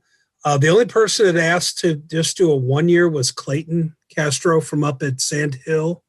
He asked to just do a 1-year at this time, but he said if things are okay, he would probably do a 2nd year again. Yeah, did he give any reason why? He's phenomenal. I'll tell you what, you try and walk a dog out there. I really like Clayton. I don't know why he didn't say what it was or why, but he didn't have a problem with the 1-year one. But he just said, well, just in case something happens, which, okay, I can kind of understand that, I guess. But yeah, and we have had, knock on wood, we have had absolutely no problems with this group that we have right now of park host. I'm actually going to be looking at trying to figure out a way to get another park host in at Sunset Bluff Park, because we're having a lot of issues out there right now. The biggest concern we have is there's no power, there's no septic, there's no water. That doesn't make it very attractive to people to stay there, to dry camp it. But I'm going to be working with Bud on that to try to see what we can do to make that a little bit more inviting for somebody, and see if we can get some of these luxuries in for folks, to see if we can get somebody up there. How far away is power? Power is to the road. It's probably, I'd say probably about 40, 50 feet. It's doable. It is doable. Yeah. There's no well and there's no septic. Yeah, but a big motorhome can be self-contained for quite a while. Correct. But power is a whole nother thing. You don't want a generator running all the time. And so we'll probably be able to get this rolling and get somebody up there, which would be nice. We're having some issues. Somebody took a dozer in the back and opened up a nice swath where people with ATVs have been coming into the park from the back way over there by, what's it called? Trying to think of the name of that area. Starts with an S. Someone help me. You're doing great. What was Yeah. the question? Jacoby Park and all that area, Jacoby Park. Bigger than a bread box. We're making everybody squirm today. Yeah, no kidding. Shorecrest. That's what I was trying to think of. Shorecrest. It's coming from Shorecrest. I got some people coming in riding ATVs all over in there.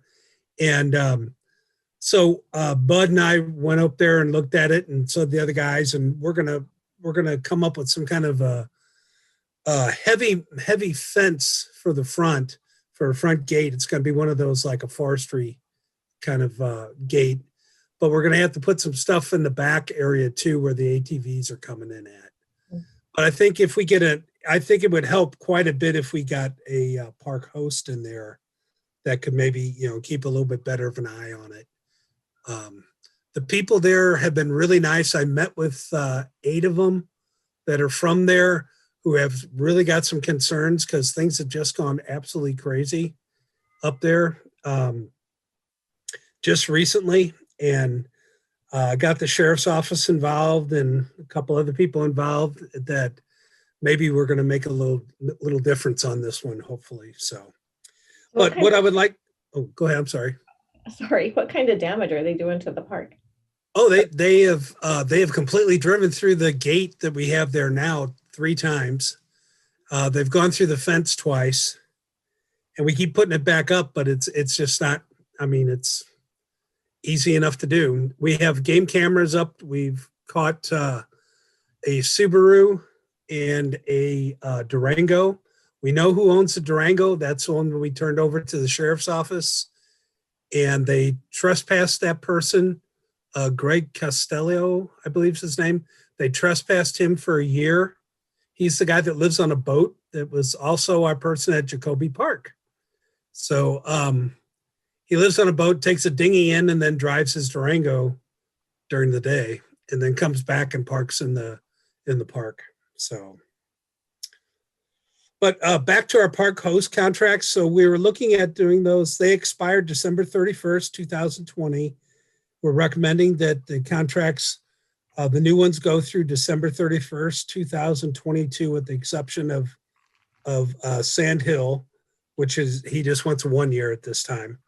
And I'd like to put this on to the December 8th, I believe. That's the meeting for the BOCC meeting. I'm good. I'm good. Thank you. Thank you. Thank you, commissioners. Next item we have is custodial contract extensions. Kelly? Yeah, good morning, commissioners. So in front of you this morning or this afternoon, whatever time it is now, is the 2020 contract, 1-year extension with Coastal Custodial. They've been with us now for 3 years, looking for a 1-year extension on that. The budget impact is 1.4 due to the minimum wage in the state of Washington. And I can absorb that in my budget. So I'm just looking to move that up and put it on the action agenda for December 8th. Kelly, I was contacted a while back from somebody from the Cushman area that said they had applied for the contract before and that they were under the belief that they had it. If you get a chance, could you fill me in on some of that? She said she knew you and had a conversation. I know exactly who you're talking about. They came in probably 20 times while we did the RFP, went over everything. She wanted to do her own walkthrough, so we did a walkthrough. And bottom line is she wasn't the lowest bidder. Okay. And I mean, the end commission awarded it the other way. I mean, I guess our recommendation, we went with the lowest bid. I understand. Thank you. Okay, thank you. Thank you, Kelly. Yep. Oh, I got one other fast little comment. I know it ain't on there, but I had Rachel Hansen call me and the chamber. They would like to borrow the tent that we have that we've had out at the fairgrounds. They're doing their Christmas tree thing again. I believe it's at the across the street from the old Mel's building there, and would like to borrow the tent. They will put it up and do all that. I'm just looking for a thumbs up and let them borrow that tent. It's sitting out in storage. We haven't used it since fairgrounds. I'm good. Any liabilities? No, they would take it all. In that Oh. case, Oh, go ahead. Sorry. oh, I just said, given that, I'm fine with it. Okay, thank you. Also, Kelly, I think that they might be talking to you regarding the touchless thermometers, so that we can make sure that as people go through the maze, they're that. I can surely see if I have any more. Okay. Okay. All right. Thanks. Yep. That's all. Thank you. Thanks, Kelly. Thank you, commissioners. The next item we have is the review of the CARES Act distribution allocation. And this is the report that highlights or outlines what the funding from CARES Act will be distributed for and what will be paid for out of it. So just to recap, what is being asked for this round was to add an additional funding round, a round 3 of business interruption funding to the EDC. I've heard anywhere between 250,000 and 300,000. So the report does represent an addition of 300,000 for a third round of funding. We can cut it back to 250 if the board so desires. The EDC has also asked that they be awarded an additional $25,000 for assistance in the second round of funding, as well as an additional $25,000 for assistance in the third round of funding for staffing, marketing, and other costs that they are incurring. What has allowed the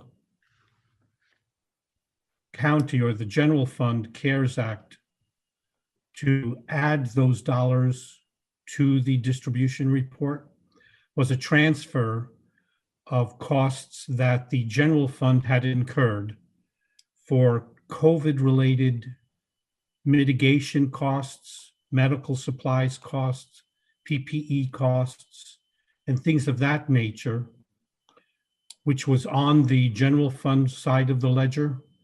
And in working with public health and Dave, we transferred that over to the public health side so that they can ask for reimbursement of that through their CARES Act funding of $1.4 million. So that has opened up enough funding availability on the general fund side to offer potentially a third round of CARES funding through the EDC. The difficulty is going to be the timing. All of this needs to be distributed by November 30th, next Monday. Yeah, so definitely supportive of doing another round, but why wouldn't we just expand the second round? You already have applications that have been submitted or in the process of being reviewed. Why not just essentially drop the line down another 300,000 or whatever, instead of going through an additional process? And that's what, and I see Jennifer's on as well. That's what we would propose to do. Rather than a third round or a third contract, we would do an addendum to the second contract, increase it by the 250 or the 300,000, use the marketing that the EDC has already done, for which they have, $682,000 worth of requests. So the second round was $300,000. So they already have enough requests and couldn't meet them all if the county were to add another 300,000 to the second contract. So to answer your question specifically, yes, that's what we can do. We can supplement the That makes the most sense. second contract, and there are enough asks out there to not even fulfill all of the requests with another $300,000 round. I am definitely in favor of increasing and expanding on what we're already doing. We don't have time to do another one. One issue that I do have, though, of looking over these applications, yes, they're asking for these monies, but I don't think that it makes sense that they would get these monies, some of them. Some of the amounts that they should be getting are definitely lower than what they're asking for. It's hard for me to see giving somebody $15,000 for something when, you know, that's not the real number that they should be getting, only because we have it as a cap. So I'd like to be a little fluid on how we give out that money, but I would like to increase it by that, you know, give the opportunity to increase it by that large amount. But with the idea that that doesn't mean we have to give out to the cap on all these applications. Just to remind the board, each applicant must substantiate their ask with documentation. So if the ask was for $15,000, they still do need to come back with substantiation of expenditures that they've incurred by November 30th for recovery of CARES Act funding. Jennifer, if you'd like to add to that. I would, and it's to the point that Randy makes. We asked all of our panelists to specify an amount that they feel the business would be more appropriate to award. So we don't have any of them that are awarding at the full amount. That way we can help more than just, you know, the $30,000 mark or the $15,000 mark. The only ones that it looks like might fund close to that would be the ones that were just immediately impacted by the latest slowdown that the governor put in. So nobody really is, I don't think we got even one recommendation from the panelists to fund anybody at 30,000. So we're definitely looking at being able to fund more with a little bit less to get people to that next hump. It's not about trying to fund everything that they've lost. It's really about getting them over this hurdle to the next one. And hopefully we'll be able to have some additional resources when we get to the next hurdle to help them over. So maybe we can put sorry it for the together bad lighting. maybe we can put it together as an up to amount.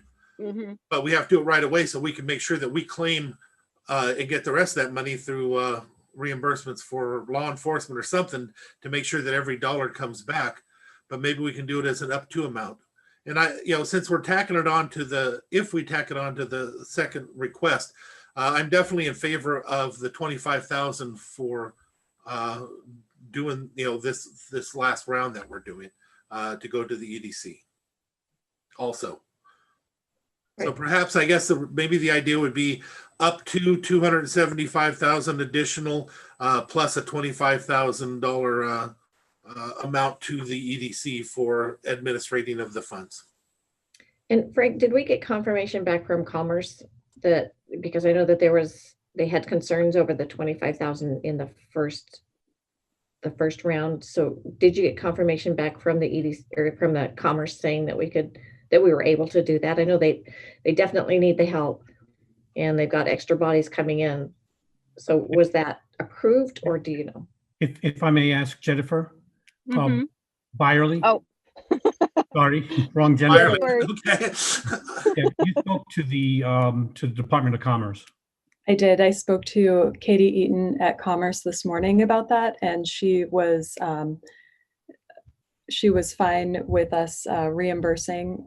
And I think the key word is reimbursing. So I would put in maybe the wording up to, administration for the contract up to a certain dollar amount. And as long as EDC they can justify it. yes, prove that amount is spent, yes. So then what about 275 and up to 25 if it can be justified? Okay.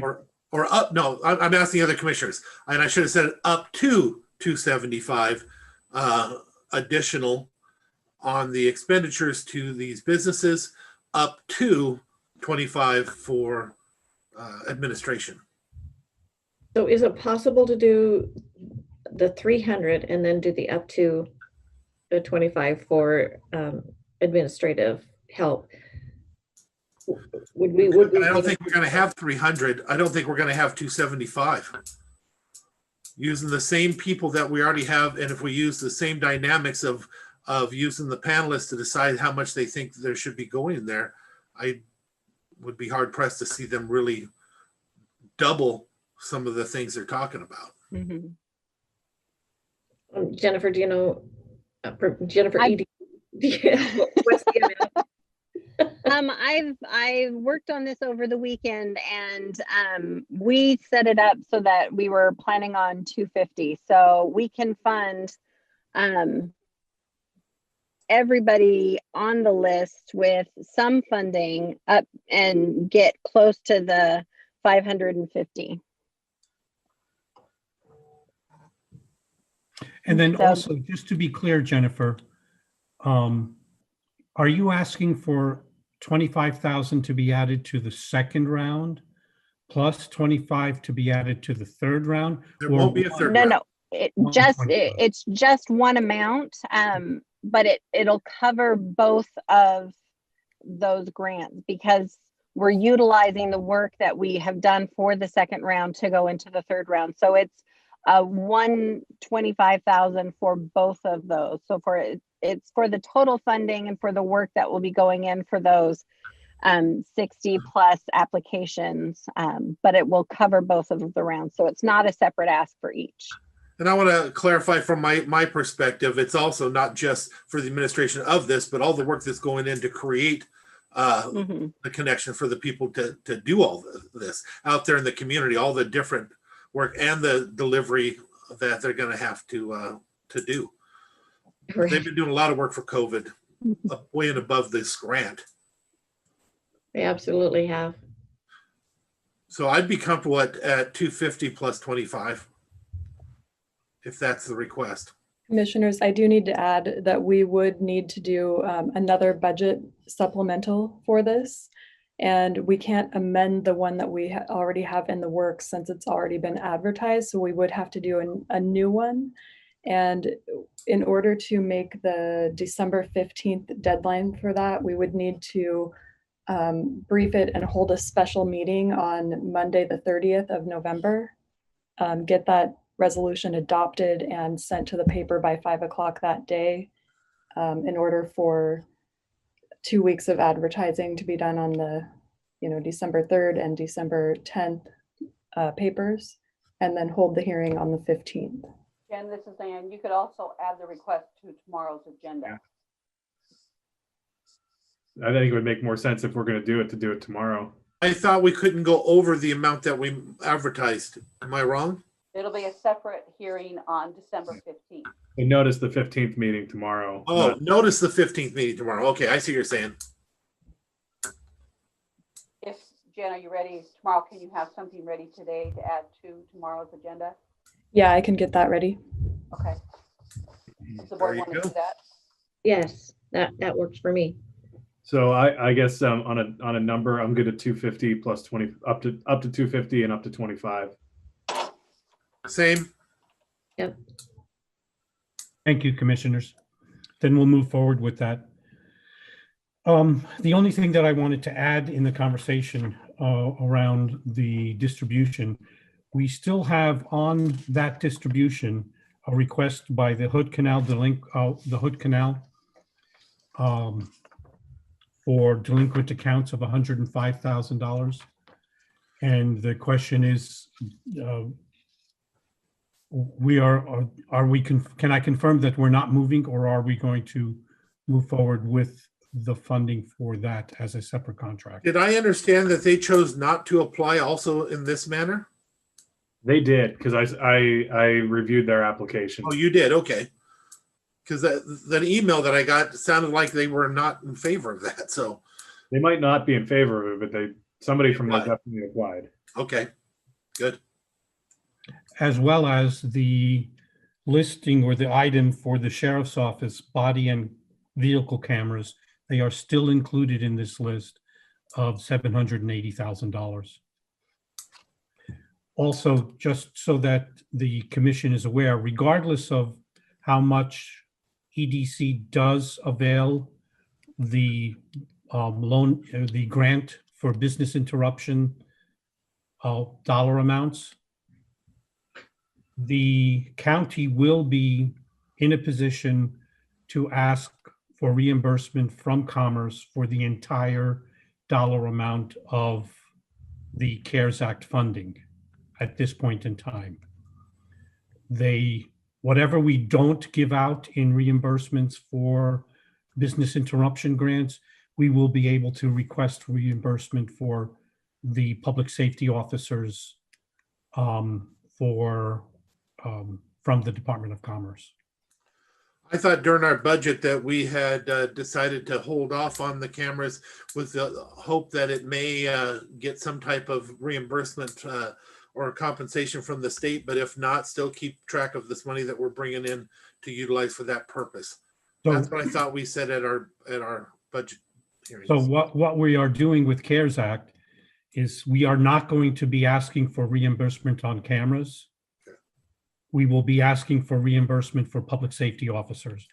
Then when we receive those dollars, we can put it into a reserve, or we can leave it in ending fund balance as additional recovery reimbursements.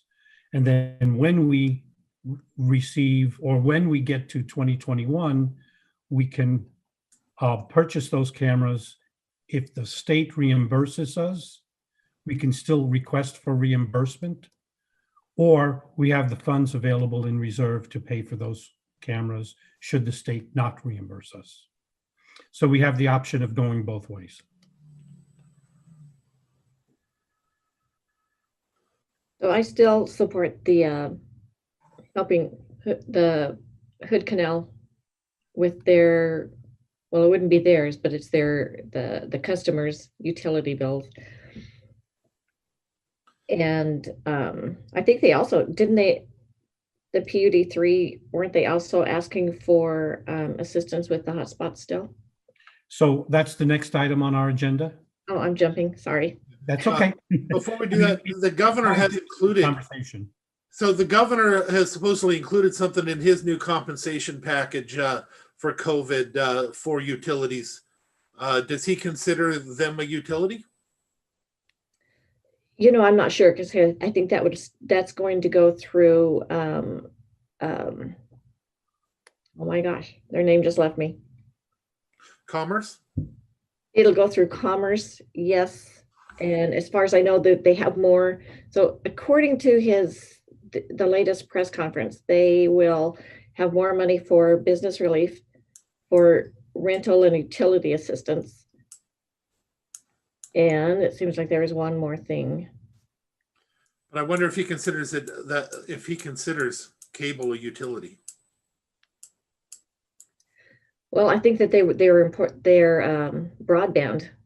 They want to make sure that the kids can have access to internet so that they can, work on their school projects and things like that. So I know that that's a priority for him, but I don't know.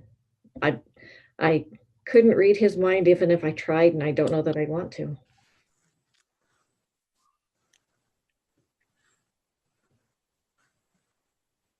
So I guess, kind of where I stand, it's either we do the hotspots or we look at the Hood Canal thing. I don't know. I mean, it feels like we're up against the wall here. And I would be interested in thoughts around how if we did choose to do the Hood Canal, again, my concern being, Verizon or Comcast or other providers. I don't know if that's an issue now that we're at the deadline, but it certainly sets a precedent and want to be aware of that. So any thoughts around how to put sideboards on it so that we're so that we're not getting ourselves into trouble. Yeah. Yeah. Just for the record, I'm still not comfortable with it in the short term like this. I don't want to be held responsible for that money if something goes on. I don't think we're going to have an issue right now with I do want to say, I don't think we're going to have an issue, even though that was my biggest issue with Wave and Comcast now, because there's no time. If they were able to put it together in a week and slam it out, I'd be shocked. I think the difference between the Hood Canal Communication is they're local, they're Mason County, whereas Comcast and the others are not. They're nationwide. Well, are we doing this as a local business? If we are, that's why we have that other granting. If we're doing it as a utility, then they're all utilities. And I think that we need to, that's one of the things that's hard to determine. Is it a utility? They're paying for internet. Other counties have done that. So Jennifer? If I was just going to add really quickly, the delinquent accounts isn't covered in this type of grant that we're running through the EDC. So, okay, just making sure that y'all know that. Right. Yeah. None of this money would they can apply for the grant, but it goes to the business. Correct. And they would not be using that for their customers. So maybe a practical question would be, what we had requested from the PUDs was a pretty extensive vetting of their customers. What is our confidence level that at this point Hood Canal can have the same vetting process of their customers to determine need that we put our public partners through in the amount of time that's left? In a 7-day period. The last correspondence I had from them was that they would not be able to do that. And that was some 3-4 weeks ago. Period, or? That they would not be able to do that, period. Well, I think that's a big issue. That's not what I heard. It would be, they have a lot of customers that are in need. And so, I don't know. And now we are very short on time. Would they have the opportunity to do it now? That's probably the bigger question. Yeah, and I think that's the question. Can they provide the documentation and ask them to attest that it was because of COVID, like the PUDs did in 7 days? Are they even willing to do that? Yeah, I think that they had we jumped ahead on this and given them the opportunity to do it, I'm sure that they would have had they could have sent out a similar questionnaire that the PUDs did. And I think that was their plan. Now I don't know. I think it might be, it's a time crunch. I know that the other companies, Comcast and the others, have not reached out, is my understanding, for assistance. I think they're doing just fine. I've heard that they're doing just fine. How about that? So then, Commissioner, how do we rectify that? I mean, how do we they're not able to at this point, then how in your mind do we make this work? Well, I guess in my mind, I'm frustrated that we didn't move ahead prior to, now that it's down to the deadline where we have no choice but to report to Commerce quickly. I mean, the 30th is just what, 7 days away? Next Monday. Right. Well, I can appreciate that. It's taken months on a number of these requests. So yeah, I know. I think we're all frustrated with the amount of time that it's taken. A lot of hand wringing. Mm-hmm. Well, my hope is that we can maybe help them if we get more help from, more assistance from the federal government. Maybe we can keep them at the top of our list for next year or the next time. But even if we do, we still have to decide if cable TV isn't a utility, if they're willing to separate out internet. And then if we do, we can't just give it to a Mason County company if the others apply for it too. We have to treat them all equally. Now, if we set it up for the Mason County businesses like we have through the EDC grant, that's a whole different animal. Yeah. Yeah. Sorry, I'm reading reading as we go. So I guess they could receive funds and apply them to their late pays, but we'll just, I don't know, if it's too late.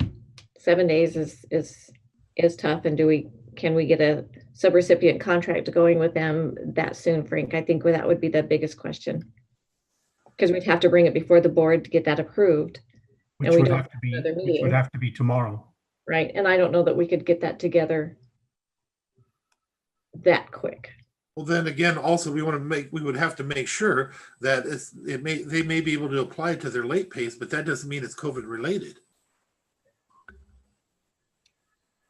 Or that we can justify that it's COVID related and not be liable for those funds. Or it'd be a gifting of public funds, because we can't justify it that way. Well, I think we're at an impasse. And so let's just move on to the next discussion. Okay. So the next item, it was continuing with the CARES Act funding, is a request by PUD3 for COVID-related expenses for Wi-Fi hotspots for $250,000, for teleworking hardware and software of $500,000, and for teleworking capabilities of $500,000, for a total of $1,250,000. And all they're asking for is just to make sure that the county doesn't have money left at the end of the CARES Act appropriation that will not get reimbursed to the county. Well, certainly appreciate their care and concern on that. So I guess my first question is, initially we had funded $155,000 for the hotspots, correct? Correct. And that was supposed to be half. Did they half would tell me that that's what, 360,000? Correct. And the request for hotspots is now 250,000 more? Correct. Were there new hotspots added? Yes.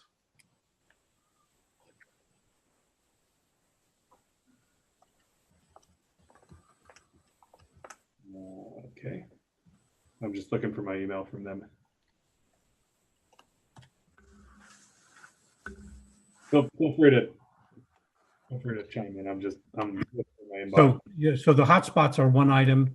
Then the teleworking hardware and software was the next item. That's the computers as well as the appropriate software for the teleworking capabilities of 500,000. And then the actual teleworking capabilities themselves for another $500,000. I definitely think we need to follow through with what we had promised in the other half of that other amount. And I think that was in all of our equations when we were doing our books and everything as well. So at the very minimum, I would like to make sure they get the full amount if they were not able to get any reimbursement from any other entity. Because that was the caveat. We were leaving it out there for them to continue to try and find other funding.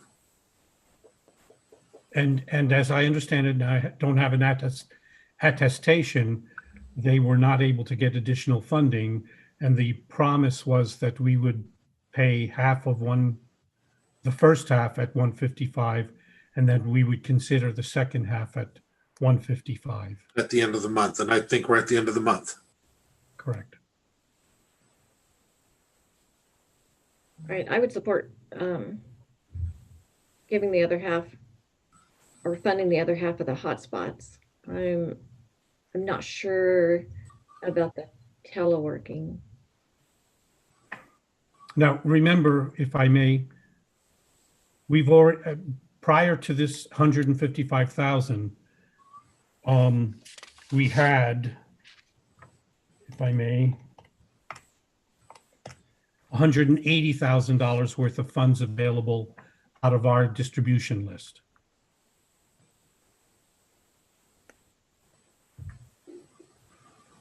Well, I don't know if this, what I'm going to say matters to that comment or not, but I think my preference would be to do another 155.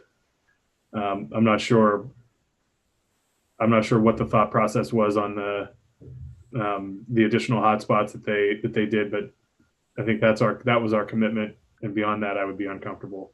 I agree.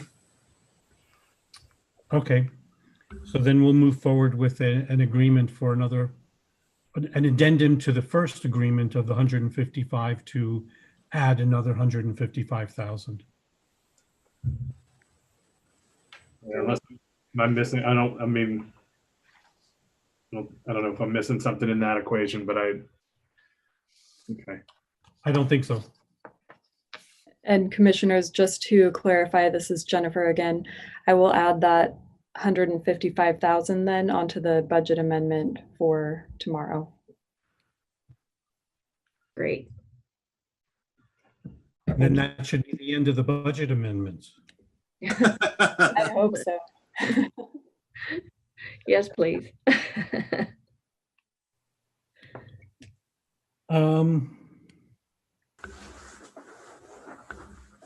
So the next item then is an update on the Housing Authority analysis.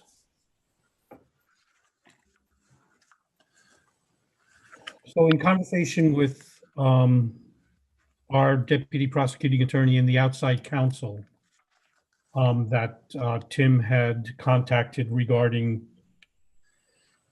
how to handle the Housing Authority circumstances that we have. What has come up are a number of options that are available to the board. So the board has the ability to loan money to the Mason County Housing Authority.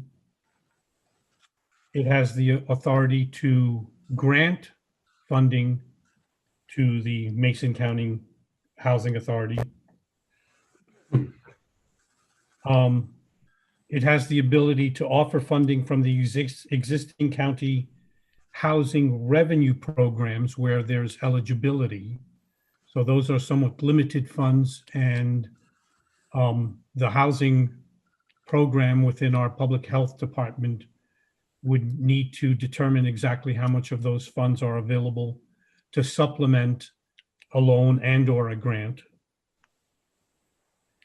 We can continue to offer clerical assistance in managing the Housing Authority's board meetings. We currently have an MOU with the Housing Authority to use one of our employees for their services, for their needs in servicing their board meetings and record keeping. One of the items was to draft an interlocal between the Board of County Commissioners and the Housing Authority to define exactly what assistance the board can give or will give to the Housing Authority. One item that we had talked about previously was to suggest the Housing Authority put on an ex officio non-voting member to their board. Well, this attorney not only suggested, but recommended we do not do that. There are specific RCWs and WACs that reference an ex officio member that as a person that should not be appointed to a Housing Authority board, especially if it's a commissioner from that county. So their recommendation was not to go down that path and not add an ex officio. In addition, a suggestion or a thought was to hire this outside attorney for some period of time to develop this interlocal agreement between the Board of County Commissioners and the Housing Authority to define exactly what it was that the board wishes to do in assistance for the Housing Authority. Now, since this briefing document, I had received a phone call from Todd Parker, and he asked that I include a seventh option, which was to hold Cascade Management much more accountable for their responsibilities to the Housing Authority than currently they are doing, and or to whether bring that services local rather than with Cascade Management, who is in Portland or Oregon somewhere. I'm not sure exactly where, but they're out of the region in another state. So these were the items that were identified as available to the board to consider in how to assist the Housing Authority.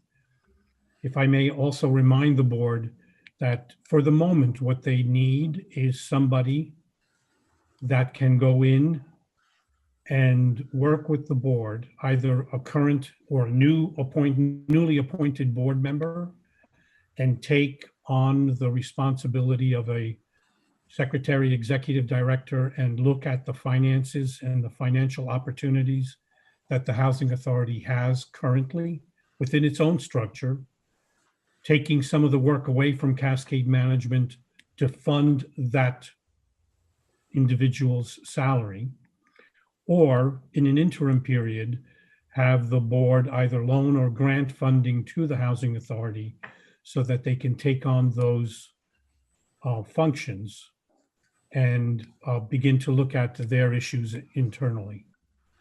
I think there's a little bit of confusion. I was on the call, and Frank, I think there's a little bit of confusion on some of the stuff you just said. The attorney was not in favor of having a specific position called ex officio, but the attorney was in favor of an MOU where we had somebody that we appoint, which could be a commissioner, to go in there and even run their meetings and help them run their meetings for a time. Just not use the term ex officio, because that also makes it a board member, and you don't want to do that. That through that MOU, we could also, that's where we should put the amount or what other efforts that we want to put in and get agreement with them. I want to make clear, though, that we definitely do not want to direct them to go local or anything else. We have no say in who they choose to run their properties, local or not local. And I don't want to be in the position, and I'm pretty sure the attorney don't want us to be in a position where we're directing them to do any of that, because that becomes our liability. Correct. And what the attorney did say was to not classify an individual as an ex officio, especially a commissioner. That doesn't mean that the commissioner can't assist the Housing Authority board. And run the meeting, but we get the Housing Authority board to discuss doing it local. We get the Housing Authority board to hold Cascade accountable. Correct. Not us. Yeah. No, the board can't do any of those. Yeah. It has to be the Housing Authority board in order to reduce or to not pierce a veil that the Housing Authority that the Housing Authority is responsible for legally. My recommendation for attending those meetings would be to have our folks put together a straw dog MOU to have them look at, with us deciding what role that we want to play, first of all, to help, and how long. Temporary being a very important word. So I have just a quick question, maybe a stupid question, but I'm going to ask it anyway. So now that we have a functioning board, why are we not letting them take the first step? In my opinion, they should be the ones that are going forward now. And if they need our help, then we could step in. But in my opinion, they have a good board. Why don't we give them the opportunity? I agree with you. The only problem is I also know they are going to need our help. There's no doubt about that. But So does the board want to, Commissioner Netherland, in the sense of assigning a commissioner to their board to assist them, that would be defined in the MOU, correct? If they, that's right, if they even want to do that. They may not want to do that. They may want, as Commissioner Trask said, they may want to do it all on their own, which I'm fully in favor of that if that's what they want to do. But we definitely are going to have to eventually have some type of conversation on how to help them move forward, and maybe some type of conversation about whether we're willing to give up some funds to help in the meantime. Remember, we had a conversation with Kathy Haig about whether she thought it was a full-time or a part-time position, you know, and then, you know, how much of it they may have that they can work with. I know they have several $100,000 they're working with Cascade. If they change their structure, they may have some more money they can put in. But in the short term, they have nothing really to give. What'd she say? 9,000? 5,000? No, they have 9,000. It was 9,000. Yeah, that's all. So the next step is for the Housing Authority to have its board meeting and then come forward with what their ask, if any, is of Mason County. I would think so. And then I would even go so far as to say, let them meet in December, and then let's try and do a joint meeting with them in January, and hear their assessment of things. And if they have questions or if they have a direction, then we could potentially weigh in then. I think there are some definite opportunities there. I think Cascade really does need to be held accountable for some of these things. They have a big role to play in it, but we've fully appointed that board to get them moving, and so this is priority number one for them, and I'm interested in hearing what they come up with and how we can be supportive of it. Okay, then I will relay that on to their new board and hope to be able to be part of the joint meeting in January after they've had their first meeting. Thank you. Thank you. Last item is architectural contracts for phase 2. So as we continue to move through phase 1 of building 10, which is to develop the facility in a way to accommodate oversized rooms for in-person jury duties that are socially distancing, and in receiving our permit for phase 1 of the project, the city of Shelton had put some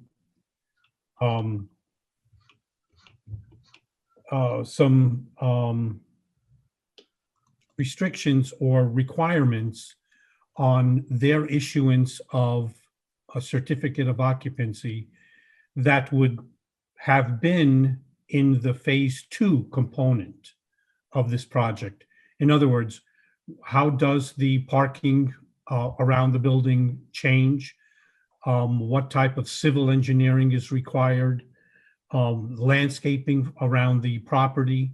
So what I am asking for is the authority to complete the engineering and architectural design work that would have been in phase 2, that the city wants us to submit to them as drawings and plans and commitments in order to get the certificate of occupancy for phase 1. And I've outlined the costs for that. The civil engineering is just under $31,000. Landscaping is $3,432. Structural engineering is $3,850. And architectural drawings would be $25,000 for just under $63,000 worth of costs. So what's wrong with the landscaping we have? It doesn't meet the city's requirements. I don't see any other options, so I'm in favor of moving forward, and let's get that occupancy permit. I agree. I'm good. Thank you, commissioners. And the last item we have is a proclamation that Commissioner Schutte is putting forward to put on to discuss for today? Yeah, Commissioner. So just a proclamation, as Frank mentioned, recognizing Thanksgiving and some of the challenges locally, and not sure if you've had a chance to review the draft, but just gathering support to see if we could issue it tomorrow. I support. Yep, I'm good. Just change the year on the last paragraph.